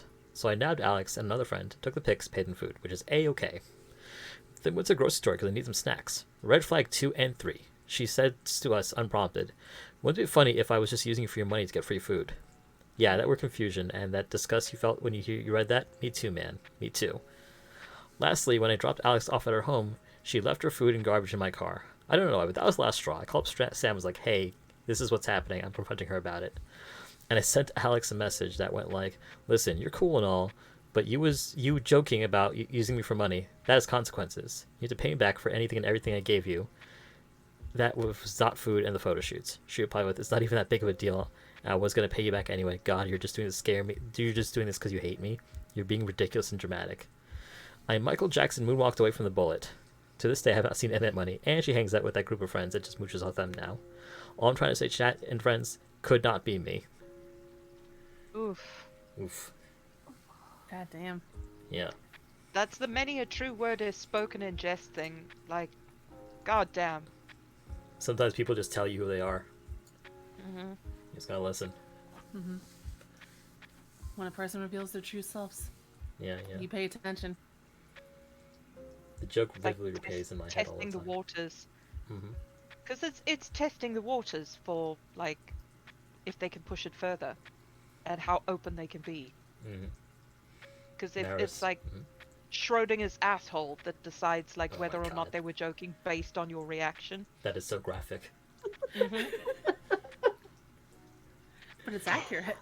Maris says, Lamau, she had no friends for a reason. Exactly. Just mooched off all of them. Ready to dodge a bullet? Yeah, absolutely. Mm-hmm. Yeah. Good on you for moonwalking away from that ready. Like, goddamn. I'm We need impressed. art of that too. I can only draw so much. It's okay. There's artists in chat. Someone can make it happen. All right. So I do want to talk about healing from a toxic relationship. And we've all had our share. I have had my share. Tay, we've heard, has had her share. Like, what does it take when you realize you're in a toxic relationship to get out of it and to make yourself whole again? For me, I find that I have to enforce my boundaries as hard as I can, right? I need to tell this person, like, give me my space. I need you to not contact me. I need you to not contact my friends and try to drag me into things. And I find that if it's ever in me to normalize that relationship with someone, my boundaries have to be respected. Because once you've broken that, that's a severe violation of my trust. So I don't know if healing is possible without someone giving you the space you need. What do y'all think? Space is definitely needed. Mm-hmm. Whether it's given or you have to make it yourself, it definitely helps. Yeah. For me, it's more control. Feeling that I have the option to say go away and give me space. Like, if I don't feel like they are giving me that respect, then it's a no from me, kind of thing. Either they give you your space or you make your space, Maris says. Exactly. Yes. Exactly. For me, what is like what's the most important, and this is different for everybody, I can only give my own experience, is that they understand what they did wrong.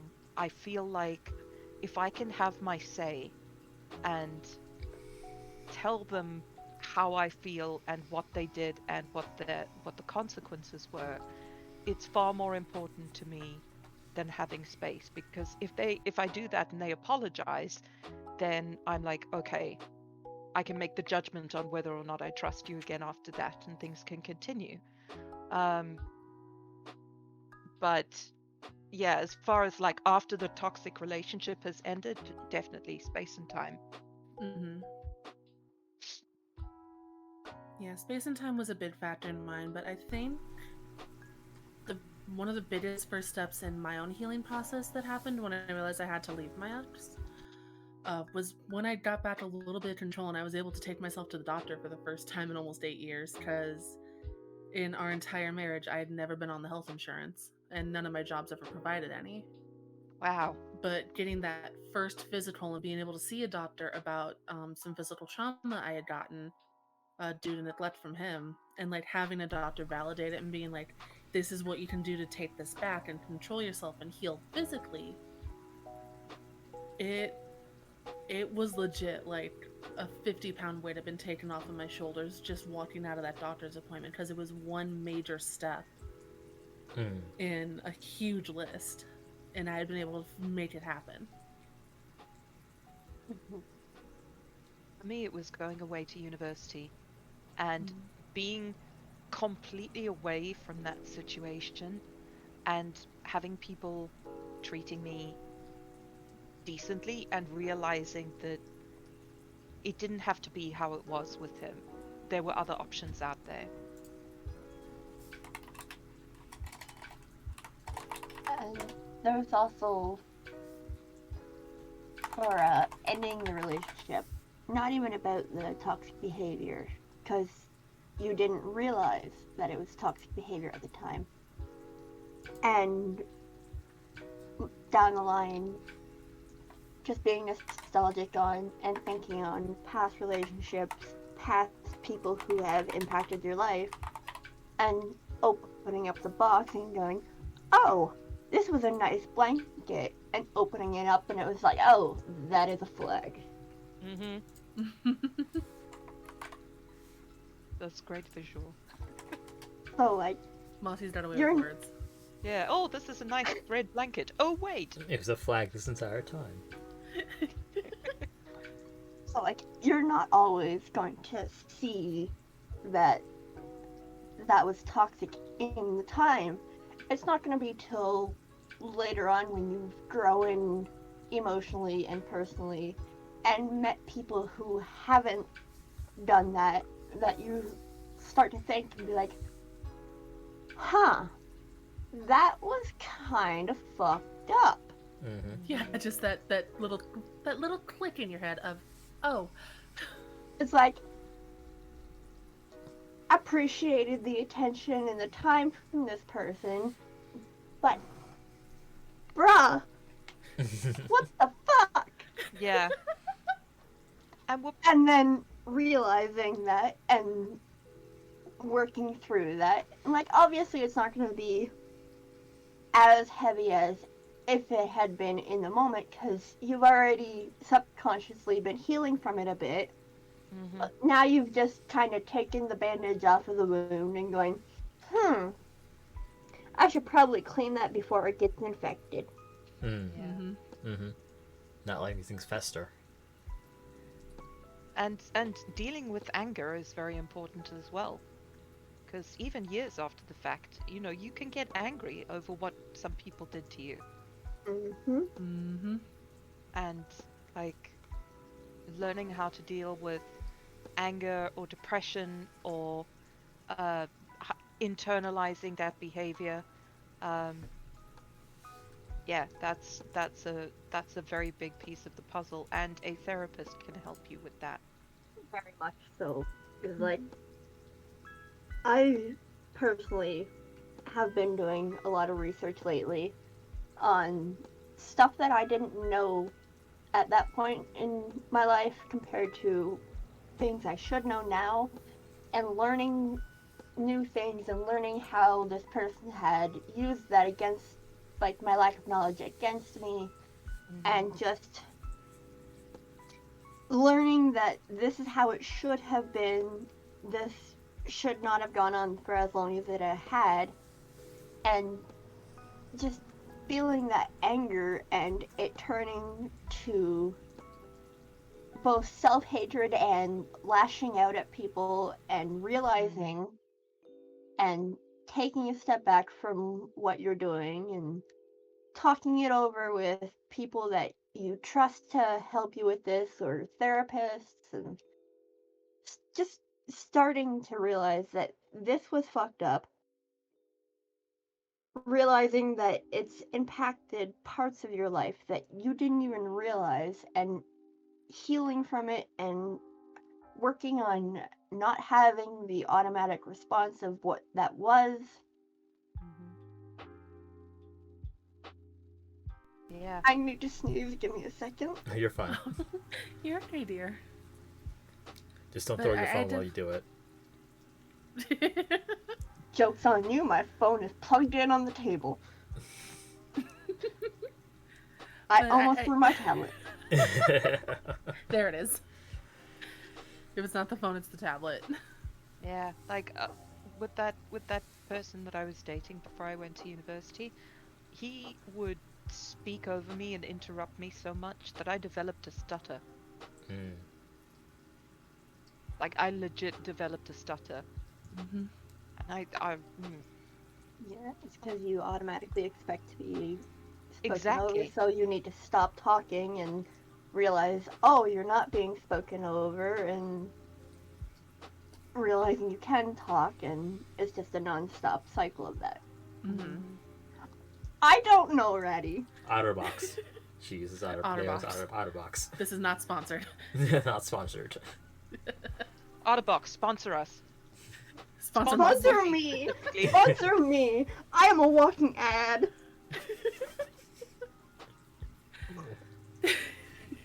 God damn it.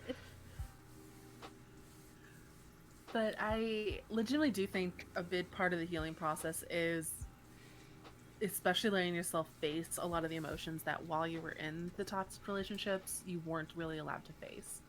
Mm-hmm. Like, even growing up as a kid, like, anger was one of those emotions that we weren't really allowed to express as kids. Because, like, what do we have to be mad about? We're just fucking kids. Whatever, Dad. But Yeah, I it's heard like that kids one. kids can't be depressed. yeah. I'll give you As well. something to be sad about. Oh, God, fuck that Yeah. line. But it's like, especially in my marriage, there were so many things, like actually legitimate things that I should have burnt the house down for. But I didn't. No, like, sincerely, like, we had a trash and pest problems because he would do none of the cleaning. So it was all on me, and I was the one working 12-hour shifts. Oh my god. With part-time pay. Oh. But, so it's like, I would come home furious because it's like, I just worked a 12-hour day, and now I have to cook for a man that eats like he's 8 years old. I have to cook myself a separate meal because I want actual vitamins and nutrients in my food. I have to clean. I have to catch up with my own personal schoolwork that I'm trying to do. And it's like, I would be so furious, but I knew that I wouldn't be able to express that emotion because it would set him off. And my fear of setting him off would quiet myself. Mm. So now, especially that I'm out, and I'm realizing a lot of the behaviors that he did were as fucked as they are, I'm almost mad at myself for not letting myself express it back then. Yeah. But I'm definitely a lot more mad at myself for letting it drag on as long as it had. Yeah. Dealing with anger is a big part of healing from an abusive relationship. And it's anger at them and anger at yourself because you can see, hindsight 2020. Mm-hmm. And not being in the situation, you can see that you shouldn't have put up with. Mm-hmm. And it's as much towing as that you line did. of being angry with yourself and still trying to be gentle with yourself because at that time you didn't know what you knew now. Yeah. I developed a thing where I started saying fuck you. Because like I'm alone a lot of the time, right? So like whether it's to them or to myself, like it really helps. The problem is that I say it out loud and I do it when there's people around now, which is very problematic. That's a whole mood, though. Oh, that is a mood and a half. I will be thinking about something and then I will just say fuck you. And yeah, people will look at you weirdly when you do that. A little bit, yeah. It's okay, I'll sit here and I'll just go, motherfucker. Mm-hmm. Oh yeah, same. Hindsight is 2023.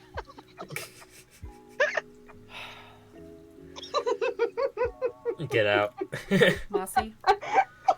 I am turning this podcast around. We're leaving. I got out. I came back, though. Okay. So we have a story here from Mako, Reina Mako, in chat. Hey, it's me. Yeah, it is you. So, my best friend, who is like a brother to me, is a hopeless romantic. I love him, but that's a flaw of his. It makes him have a hero complex. With that said, after leaving a toxic, clingy breakup, he changed. He went from having a promising life to something of a sitcom. He is now in a questionable relationship when he met a woman at a sex club. This woman who means well Sweet lady on the surface, but hard butt. She is basically our parents' age range. She's old enough to be our mom. She has kids our age, yet my friend married her, despite only dating her for a year or two. She is now a grandpa or so by extension, and he's a grandma by extension, and he's a grandpa at 26 years old. I really have to hold my tongue in the relationship because it's toxic and strange. Yes, age is a number, but there should be some limits. My friend stayed with her because of his hero complex. She's a struggling mother taking care of her younger children. Yet it took a man old enough to be your son to help you get settled?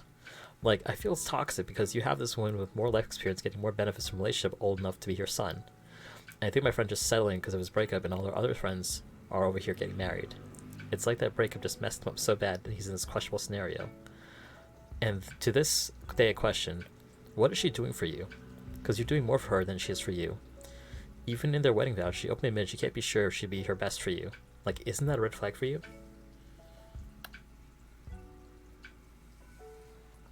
That's a really hard one to judge because, like, there's so much nuanced information that you obviously know that we don't. So it's tough to say like a yes or no, but I mean, this kind of thing absolutely does happen, where people will settle for way below, you know, what they could achieve. Way less than they deserve, even. Yes, thank you. I'm speaking like people are like game achievements, but yeah, it's people will settle because it fulfills some emotional need, or they feel like they can't get any better. But you know, maybe they have a fulfilling relationship. It's hard to say. It definitely seems like what Mako is saying here is that this person's past experiences affected them in such a way that they went seeking validation or like a rebound, essentially. So I do wonder what it does. What does it take, essentially, when you, Mossy? I swear to God. What does it take when you exit a relationship like this? Like, how do you prevent yourself from making a bad choice because you're seeking validation or affection? I think it comes down to just knowing that you're doing it. Like being able to take your reactions out and look at them and say, okay, this is what I'm seeking. And identifying the root will help you seek it in a more appropriate place. Like, okay, I feel like I need validation for my worth as a romantic partner. And you could perhaps go seek that from friends, or, you know, get people to talk to you about it, or go to a therapist, or, you know, even have a fling. Why not? As long as everybody's on the same page. But you need to know what it is you're missing in order to get it. And I think people go looking for something. They know they're missing something. There's a hole, there's a need that they have, but they don't know what it is. And so they will fall for the first person who makes them feel good. They're not necessarily filling that need, and that even if they're filling that need, all the rest of the stuff around that might be terrible. Because they're not recognizing exactly what they're doing. And I hate to say it, but to bring it back to VTubing and being online, there are a lot of people that will put that into an entertainer, a streamer. Yeah. And it's something that we do have to contend with as entertainers ourselves. Being a parasocial Andy. A parasocial Andy, exactly. Just and slap like mud over the hole, and not an actual drywall. It is difficult, right? Because as Ren would like remind us, Ren's not here right now, but Ren would remind us, not all parasocial relationships are bad, but they can certainly become bad when you try to put all that thing and try to seek validation from someone who is just not equipped to give that to you, or was never intended to give it to you in the first place. We're streamers. We're entertainers. We're not therapy.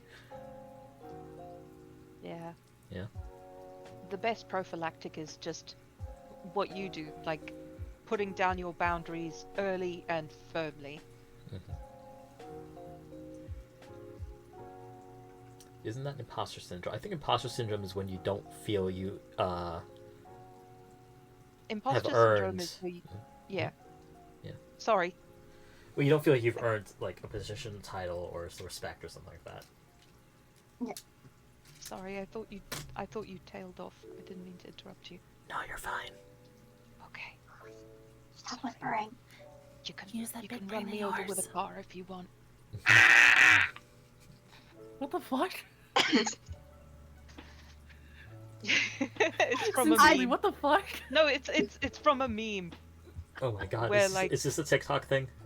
No, it's from like how know. millennials apologize and like how baby boomers are like so entitled and stuff, and a millennial will walk into like a store or something and being like, "Are you open? Do you mind getting me this, that, or the next thing? I'm really sorry. Sorry to bother you. You can run me over with your car if you want." I mean, I'll just ask a pretty lady to do that. Damn. Same. Same. Hula head Please duck stop calling me out. No. Let a duck in. I don't know what that noise was. This is Mossy the Mallard, everybody. Oh my god. And Mossy's rebranding. I demand hope an you know. avatar update immediately. I'm opening up my sketching app right now.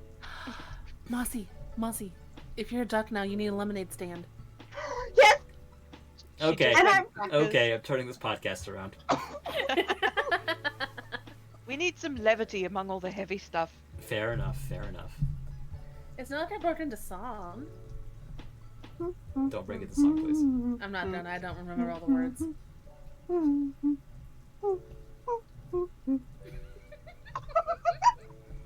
If you're like this now, I can only imagine how you're going to be during the tier list tomorrow night. Oh god. Hey, I'm holding myself back a lot from my chaos. Yeah, Lofi, just DM it to Atra if you got anything, honey. Mm-hmm. We're probably going to go for another half an hour or so, so if you have a story to tell us, get it in quickly. Fleshy's like they could sing it. No thank you, Fleshy. The thing is, I know Plushy could. Mm-hmm. I feel like so much of it just comes down to emotional literacy and having the information you need to make healthy choices. And because of like cultural or familial or social pressures, people don't feel that they can. People aren't taught because maybe the people around them don't know. And yeah, emotional literacy is an incredibly important skill to cultivate. Mm. Definitely feels like that's the one takeaway here. It's cultivating these coping mechanisms and engaging people to learn more about emotional literacy.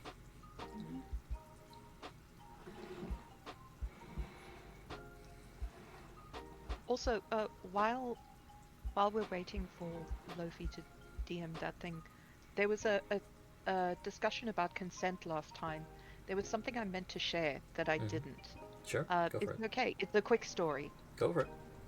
So, we were talking about consent and informed consent. And there's an episode in season 4 of The Fresh Prince of Bel-Air. And Will has a girlfriend that he wants to have sex with, and she doesn't want to have sex until she's married.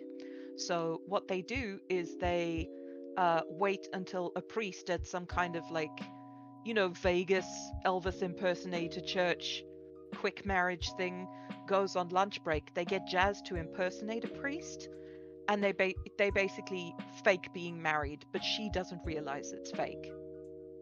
And then they go to the honeymoon suite.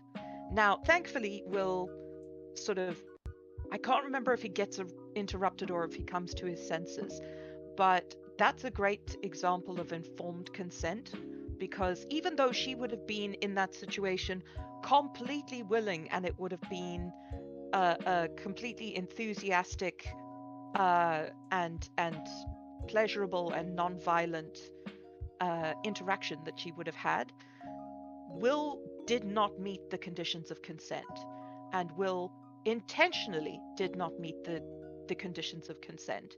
Therefore, that girl was not able to make informed or to give informed consent, make an informed decision, and therefore that would have been a consent violation and assault because he did not meet the conditions of consent. That's fucking icky. Mm-hmm. Oh yeah, Uncle Yeah. Phil arrives because he stole the car to go and do this shit, and like, yeah, he will get schooled pretty hard. But I meant to share that story and I didn't. That's a good story because there's a lot of things in there that consent obtained under false pretenses is not consent. Exactly. And also, even though she oh, sorry. No, go ahead. No. What do you mean? Finish No, thought. I keep talking over you The accidentally. host is saying go on. Yes, that was the thing going on. And even though she would absolutely have enjoyed that experience and given full-throated consent, pun not intended. Oh my god. I'm just gonna mute myself real quick, don't mind me. Like, even though she would have enjoyed the experience and it would have been wonderful, it's still a violation of consent. And just because you enjoyed it, if you did not give informed consent and the conditions of consent were not met, you have not, your consent has been violated, even if you enjoyed it at the time. Absolutely. In the same way, prisoners cannot consent. People under arrest cannot consent. There is so much that goes into that with implicit coercion, explicit coercion.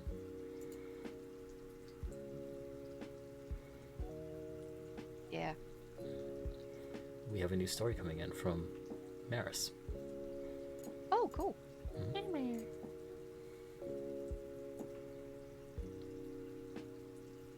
Okay, give me 1 second to pull it up. And Maris, if you want to send me a PNG also, that'd be great.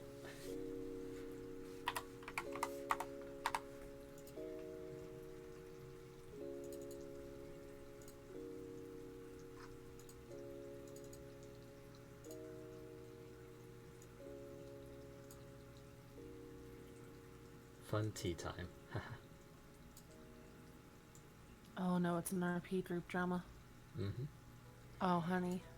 Which is exactly, I think, the perfect kind of story for this sort of like setting, as VTubers, as people who enjoy D&D and things like that. God, the amount of incessant bullshit that can happen. And who roleplay, like, even without being in a explicit game. Like, we are telling a story. I think Puzzle might find this funny. I'm using the layer in OBS I'm using to put pictures on screen is Butters. This is Butters the dog. You're just replacing Butters with everybody. Yes, this is Butters. Here we go. Okay. So Maris. 4 Butters.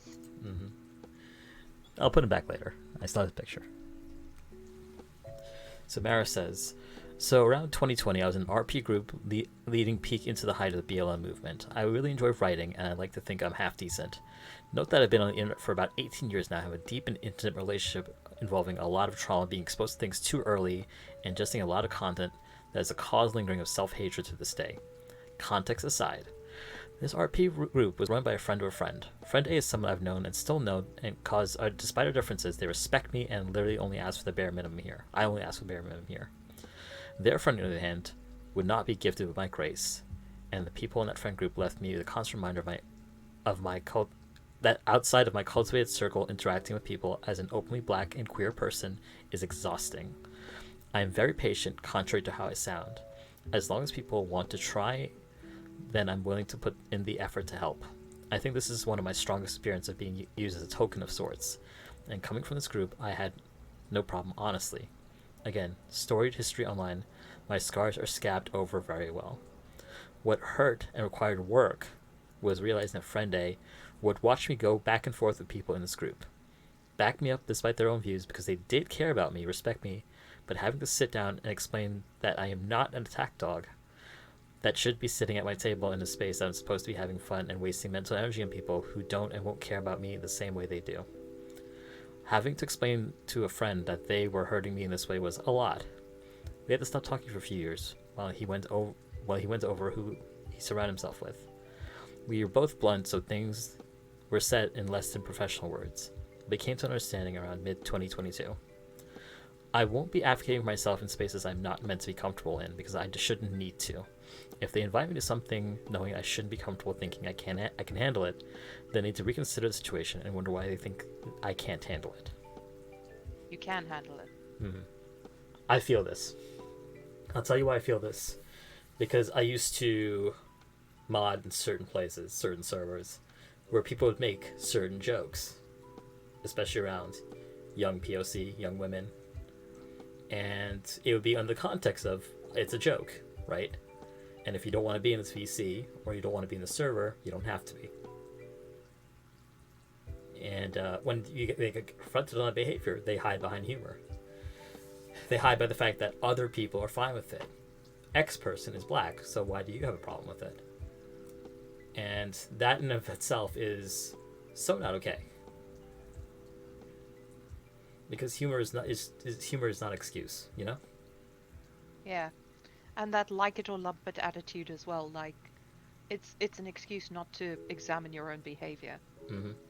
It's like, well, if you don't like it, you can leave, rather than me having to deal with the fact that I'm a gaping anus. Mm-hmm. Mm-hmm.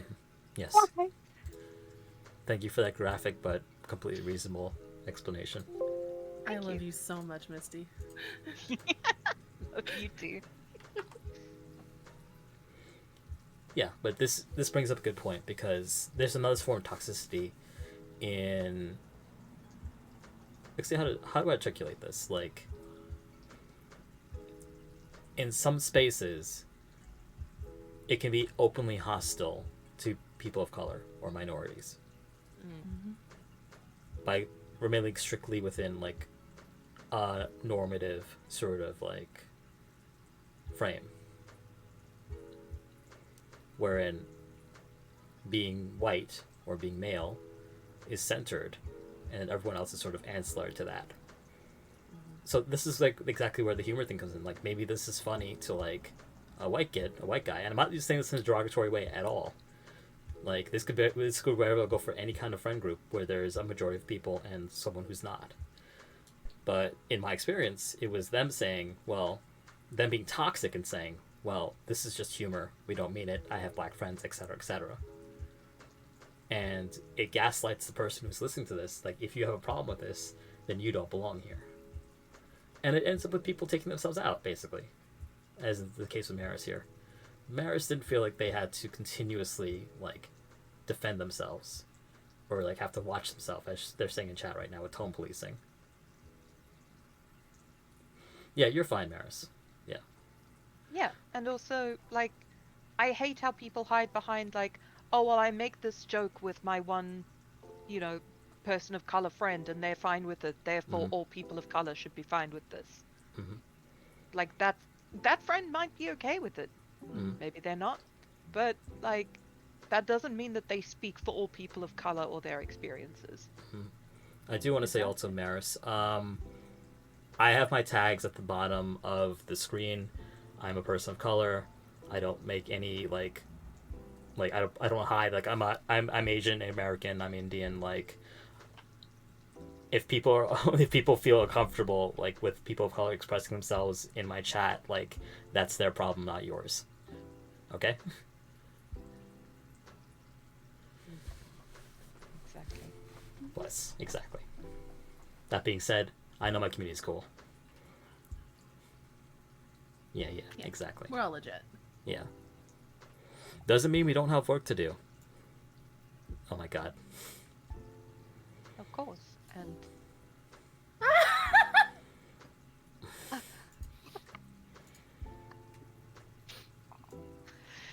that's amazing. Mossy? Okay, now I actually do endorse timing Mossy out real quick. Mossy, if I had you in person, I would just scoop you up into my arms right now. Oh my god.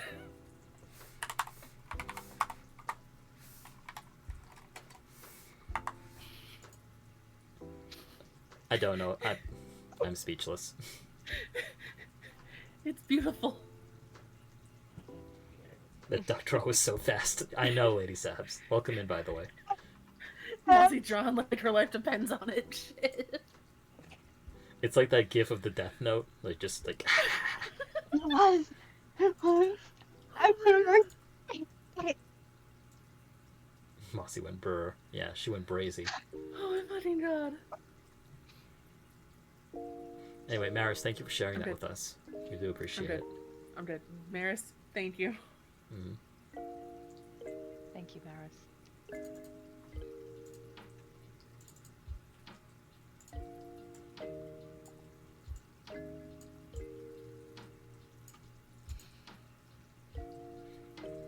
So, Loafman also has something to share with us.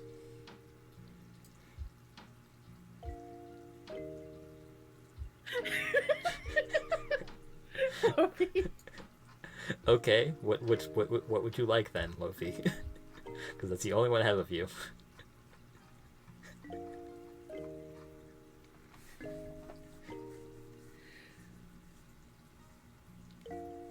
Hello, Oreo God 118. Welcome in. All right, I'll read this out. Okay, there we go. Lofi gave me one. I apologize. That was me being a little shit. I saw the doctor and went, yes. I sincerely thought that was the only PNG you had of Loaf. No, there is another one. Here we go. It's Bunny Suit Loaf. Oh, yeah. See, he's coming around taking orders right now in the background. Here comes the boy. Okay. I know. So Lofi says, the relationship I have with a close family member has been very toxic to say the least. This person has been in and out of my life, repeatedly being incarcerated and let out, going to rehab, relapsing, and repeating that cycle. In the brief periods of times they have been in my life, I'd say for 2 of my 21 plus years of living, they have repeatedly broken my trust, stolen, lied, and put me in dangerous situations with no regard or care for my safety. But the moment I tried to cut myself off from them, or put a little distance between us, suddenly I'm a bad person. Oh, I'm such a horrible person since you want to leave me. I'm guessing that's what they say to Luffy.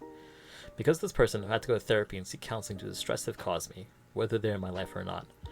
At this moment, I've gone no contact with them and have not heard from them in the last 3 to 4 years. I am so much better for it. Mm-hmm. Yeah. Good for you, Loaf. Good for you, love. I'm proud of you, Lofi. You just, sometimes your capacity to, like, forgive people is limited. And I think there comes a point... Oh, I'm sorry, hon. No, you go. I've spoken so much. I love when you talk, though. But alright. I also think that with a lot of us, there's a point where we have to come to terms with the fact that we're not always going to be a good person to everyone. Everyone's a villain in at least one person's story, and if you have the ability to control which story you're a villain in, take that chance. Mm-hmm. In this case, though, I definitely say, like, this sounds like a guardian. I'm just going to assume. Yeah, sometimes a toxic upbringing, like, can affect you in really bad ways. It causes you to perpetuate those same behaviors in your own parenting, in your relationships, in your friend groups. And I think what Lofi's saying here is that they found a way to deal with that by A, cutting off contact, and B, seeking therapy and counseling. And it can't be understated, like, just getting help, talking to people can interrupt these bad cycles of behaviors and break people out of, like, bad patterns. Mm-hmm. Like, your trauma is not your destiny. Exactly. Mm-hmm.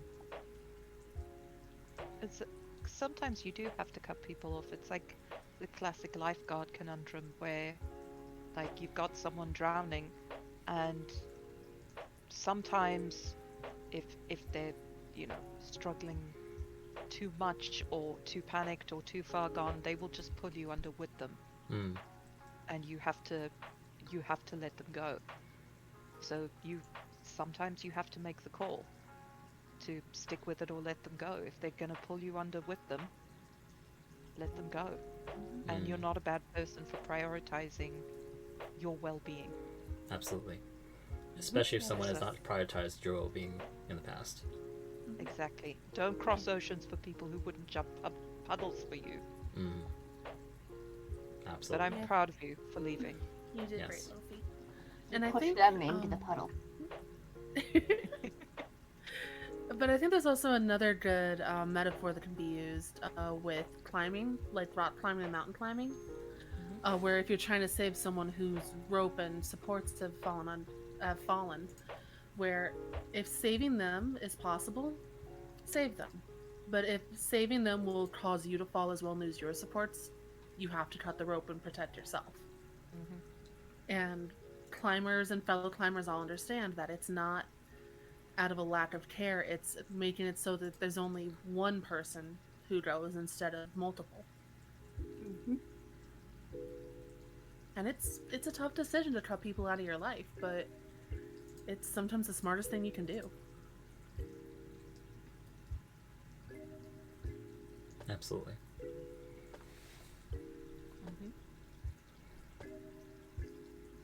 Nakane says, cutting off contact with my family was the best thing I could have ever done for myself. Yeah, I feel that. Yeah.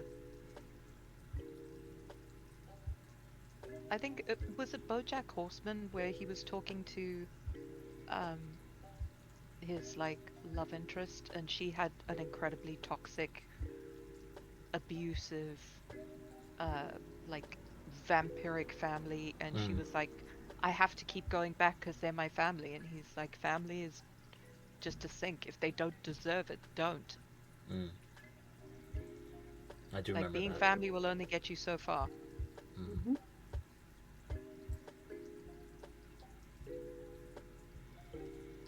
Yeah, I mean, so while this may have initially been conceptualized as talk about like romantic and sexual relationships, it really does delve into other like familial relationships, friendships, even bosses, honestly.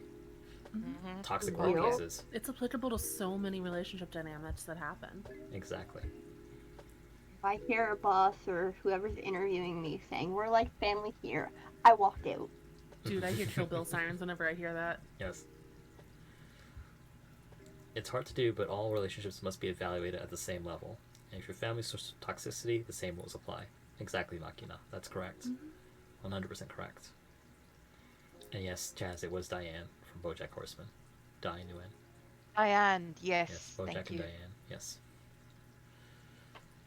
Diane Nguyen. Mm-hmm. That was an interesting show. As the full saying goes, the blood of the covenant is thicker than the water of the womb. Correct. That is some And Ren people Fair people shit. use it to mean the opposite. Yeah, blood is thicker than water. It's like, no, you're using that wrong. Oh, I You're see. so close, Yes. but you're so far. I see. Family. Family.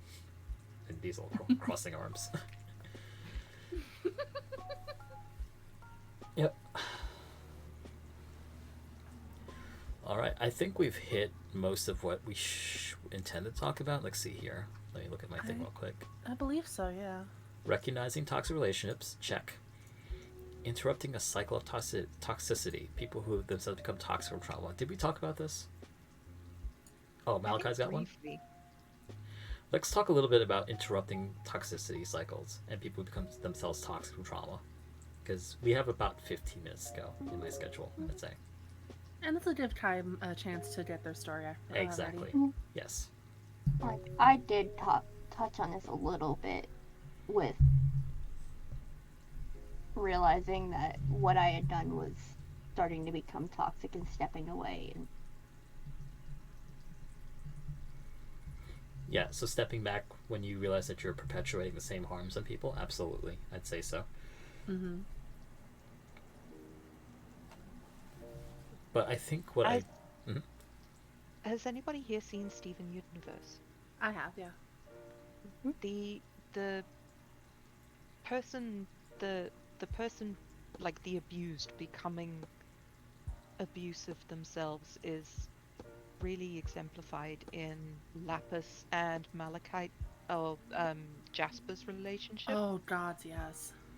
where Lapis was trapped in this incredibly abusive, violent, power struggle type situation with Jasper, and she started fighting back and hurting the person back as like a self-defense thing.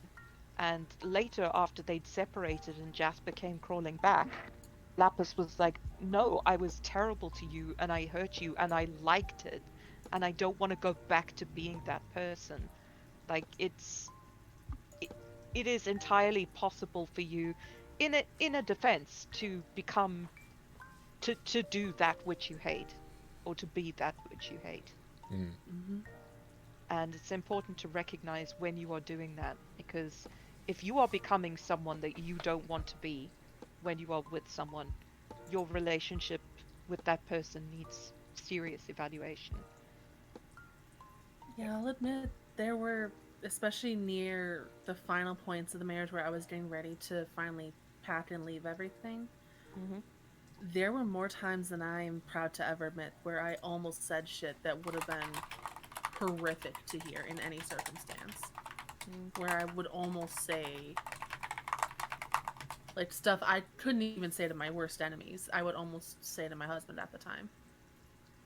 Like, just because I was so sick of him continuing the cycle. It's like, fine, if comforting you won't work, that little gremlin in the back of my head was going, let's try antagonizing. Let's try shooting him down. Mm. And I would have to like bite my tongue until it bled. It's like, no, I'm not that person. I don't want to be that person. And it's a classic fight or flight thing. I mean, if someone hurts you, you want to turn around and hurt them back. Mm-hmm. And, you know, after it's happened for long enough, sometimes you do. Mm-hmm. I mean, hell, there's even now, years after I've had no contact with him, like he'll pop up and like even today, like I had a nightmare involving him and it's fucking sucked. But sometimes he'll creep in my mind and there's this little part of me that's like, I want to get revenge. I want to make him feel as bad as I did, and I have to catch myself. It's like, no, that's not me. Like I am not this angry, hate-filled person. I've grown beyond the scared little girl I was. I don't want to continue this bullshit. Yeah. I definitely get the sort of like the wanting to fight back, right? They hurt you, you want to hurt back. They transgress your boundaries, you want to strike back. It's a very human response to be hurt like that and to want to lash out. I don't have any specific like mechanisms or ways of telling you, only that the desire to walk away often wins out, and I hope it continues to win out. I guess, you know what I mean. Mm-hmm. Same. I feel that.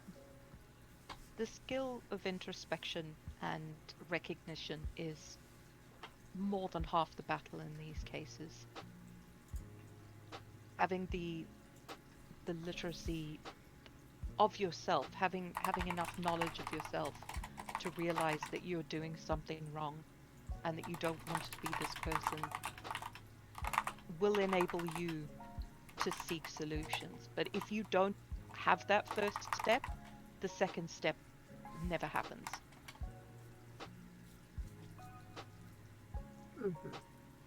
Yeah, exactly.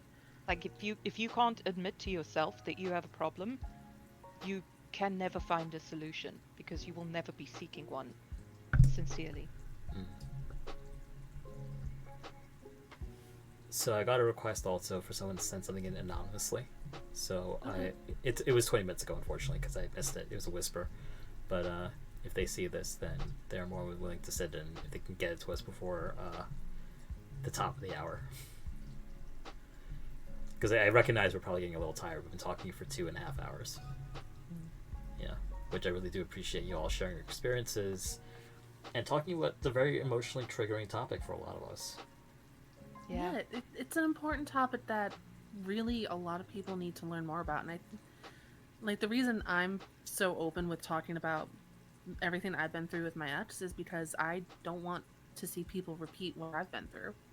Mm. Like, yeah, it's tough to talk about, but I'd rather use it and be able to teach someone to avoid that kind of situation. All right. Our friend Kai has sent something in.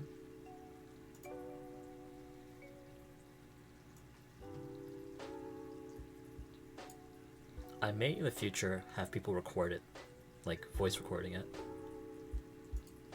Just to spare you some trouble with reading. You're calling me out, but yes. Unfortunately, but yeah. Look, it's been a long time since I had to read things out loud. What can I tell you? Do you want a script reader to do it? Yes, please. Okay. If you can see it legibly, because it's a bit small. I'll do my best. Okay. Hang on. And also, this will give you a chance to kind of relax a little bit because you've been doing a lot of talking. Yeah, that happened. Okay, even smaller. Can you see that? You full screen the stream. I could just send it to you, actually. Just send it to me, please. Yes. Here you go. Here you go. Wait for it, but you can get there.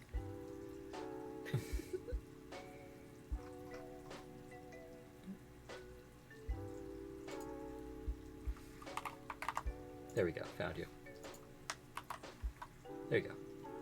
Okay. This will make it easier. It all started back in the summer of love from last year. I was a busy guy focused on keeping a full-time job and the upcoming school year. I met this girl. She was cute, charming, and long story short, I fell for her hard. But being the guy I am, I didn't say anything because at that point I've never thought of myself as in a romantic relationship. I've never been in one to date. After a month passed and we've been basically talking every day, she asked me if I had a crush on her. I was a little hesitant to respond, and she told me that she liked me, and after a bit of freaking out, we decided to continue as friends who are interested in one another. From there on, we did things and deepened our relationship, including becoming closer with her friend group and behaving myself around their friends. Couldn't even curse around some, but that's for another day, and got pretty close to dating over the course of a couple months. However, she never wanted to take that last step. We were in a thing that was dating, but not really dating. The way she described it was naturally growing without labels, which I was accepting of, but she is a naturally flirty type of person, and it got to the point where a new guy would confess to her almost every week because she would be so bubbly and forward. This led to multiple situations, including her knowingly interacting with people who had crushes on her, which would be pushed by her not dissuading them until they pushed too hard, like sending her a dick pic, and even then, where some people have done insanely obscene things, that she would still interact with these people. I should mention at this point, all of these things did in fact happen while we were talking/interested, and that no one, aside from one or two people, knew that we were feeling each other out. Eventually, I started to realize that all the things I thought were special between us, she didn't mind doing with anyone that was at least a tiny bit close with. Sleep calls, watching anime and TV series, etc. And she didn't see the problem that despite us getting so close. Things became toxic between us because she would begin to disappear, hanging with another guy who expressed his interest in her a lot and not message me as often, and when I wanted to check in on our relationship, she would blame me for pushing her even though we agreed otherwise. After repeating that cycle a bit, all feelings toward her all but disappeared until she one day deleted all her DMs to me and removed me from her private friend server. All of this was over the span of about 5 to 6 months. Sounds like someone my wants to God. claim girlfriend privileges without responsibilities. That's some pick-me behavior. Okay, so what is a pick me exactly? Basically someone who wants all the attention all the time. Only the I positive always thought a attention, pick me though. woman was someone who competes with other women. Like That is pick another me, flavor of marry it, me. true. Pick me basically boils down to this person is either conventionally attractive or has something that they want, and they see other women as competition. Mm-hmm. So it's always they learn what this person likes and basically adopt their entire like list as their own. And Yeah, constant can- virtue signaling. Mm-hmm. yeah, Like very- I don't have a life. I just cook for my man, and you know, I had a friend like this, quote unquote friend back in uni, who was like, she constantly talked about how, oh, I keep my double chin at bay by giving blowjobs, Good and God. oh yeah, and like, oh, I wasn't out last night because, you know, I was mending clothes, or, you know, so many guys want me, but I just blow them off because I'm only interested in so and so. Yeah. Oof. And she would legitimately, like, I've always been a bigger person. Even when I was super fit, um, I, I, I've always been not plus sized, but pretty broad. And whenever she'd see me, she would raise her shirt and poke her tummy and be like, I haven't had anything but 12 grapes for the last 3 days. And, like, basically, Oh my god, the diet culture shaming. Don't get me started. oh, yeah, yeah, yeah. That is. That's a hill I will die on after murdering like 50 people. Mm-hmm.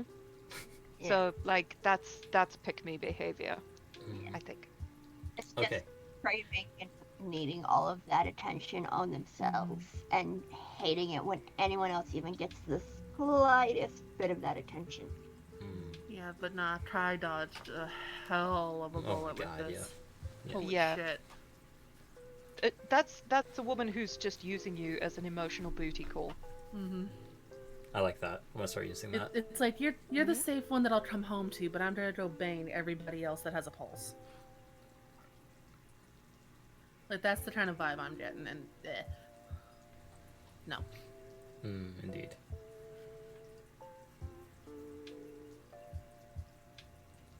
Yeah, so lots of toxic behavior here I'm seeing, right? Mm-hmm. Lot. Like, there's a societal expectation to being someone's, like, partner that seems to be just, like, ignored here. And then he's just gaslit for it. Yeah. Because like Well, she's claiming girlfriend privileges without labels. So she's like, Yeah. "Oh, I'm not going to put a label. So you're still treating me like a girlfriend, but because there's no label, Mm-hmm. I don't have to have the responsibility of monogamy and taking care of your emotional needs and, you know, working on our relationship at all." Yeah, it's almost like she's going, "Oh, I'm your girlfriend, but you're not my boyfriend." Yeah. Can guarantee that if another female had given you positive attention, it would Oh, have she would have been been. all over you like a rash. And apparently cheating is a big no-no for her. But is it cheating if it's not official in her mind? If it's cheating, is it cheating if it's not physical? Ooh, that's another one. That's a long one. I don't know about that one. Yeah, no, No. I'm saying that's something that she's potentially probably thinking, something not that that's we need to along talk her about it right mindset. now in the last 90 seconds of the stream. It's like, no, do you want to go for another 2 hours? Because we could talk about emotional cheating. As someone who's have to deal with that. That's a ripe can of worms to crack open this late. Oh god. Someone spending all their time with someone else behind your back, and then telling you, oh, well, you know, I fell for him instead. Yeah, you didn't cheat. You definitely didn't cheat there. Not with you sneaking around. Or like, oh, my best friend who stole my girlfriend. They were flirting before they even asked me if it was okay. But like, they were like, it's okay because we're not like actively cyber fucking, so it's not like I don't know about that, Chief.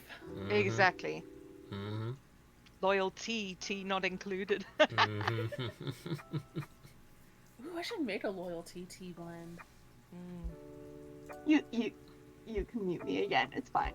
No. No, This no, one's no. good. This one's good. You can stay.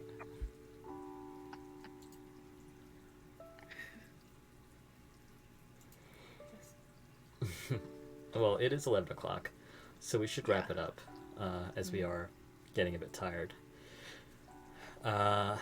First of all, I want to thank you three very much for doing this podcast and sharing with us. It was an No, well, excellent thank you conversation. for organizing it. Yeah. And I want to thank everyone in chat that shared their stories with us as well. It takes a lot of trust to show us some of the darkest, most saddening events that have happened to you, and we hope that you are healing. And we hope that this has helped you sort of process some of these emotions.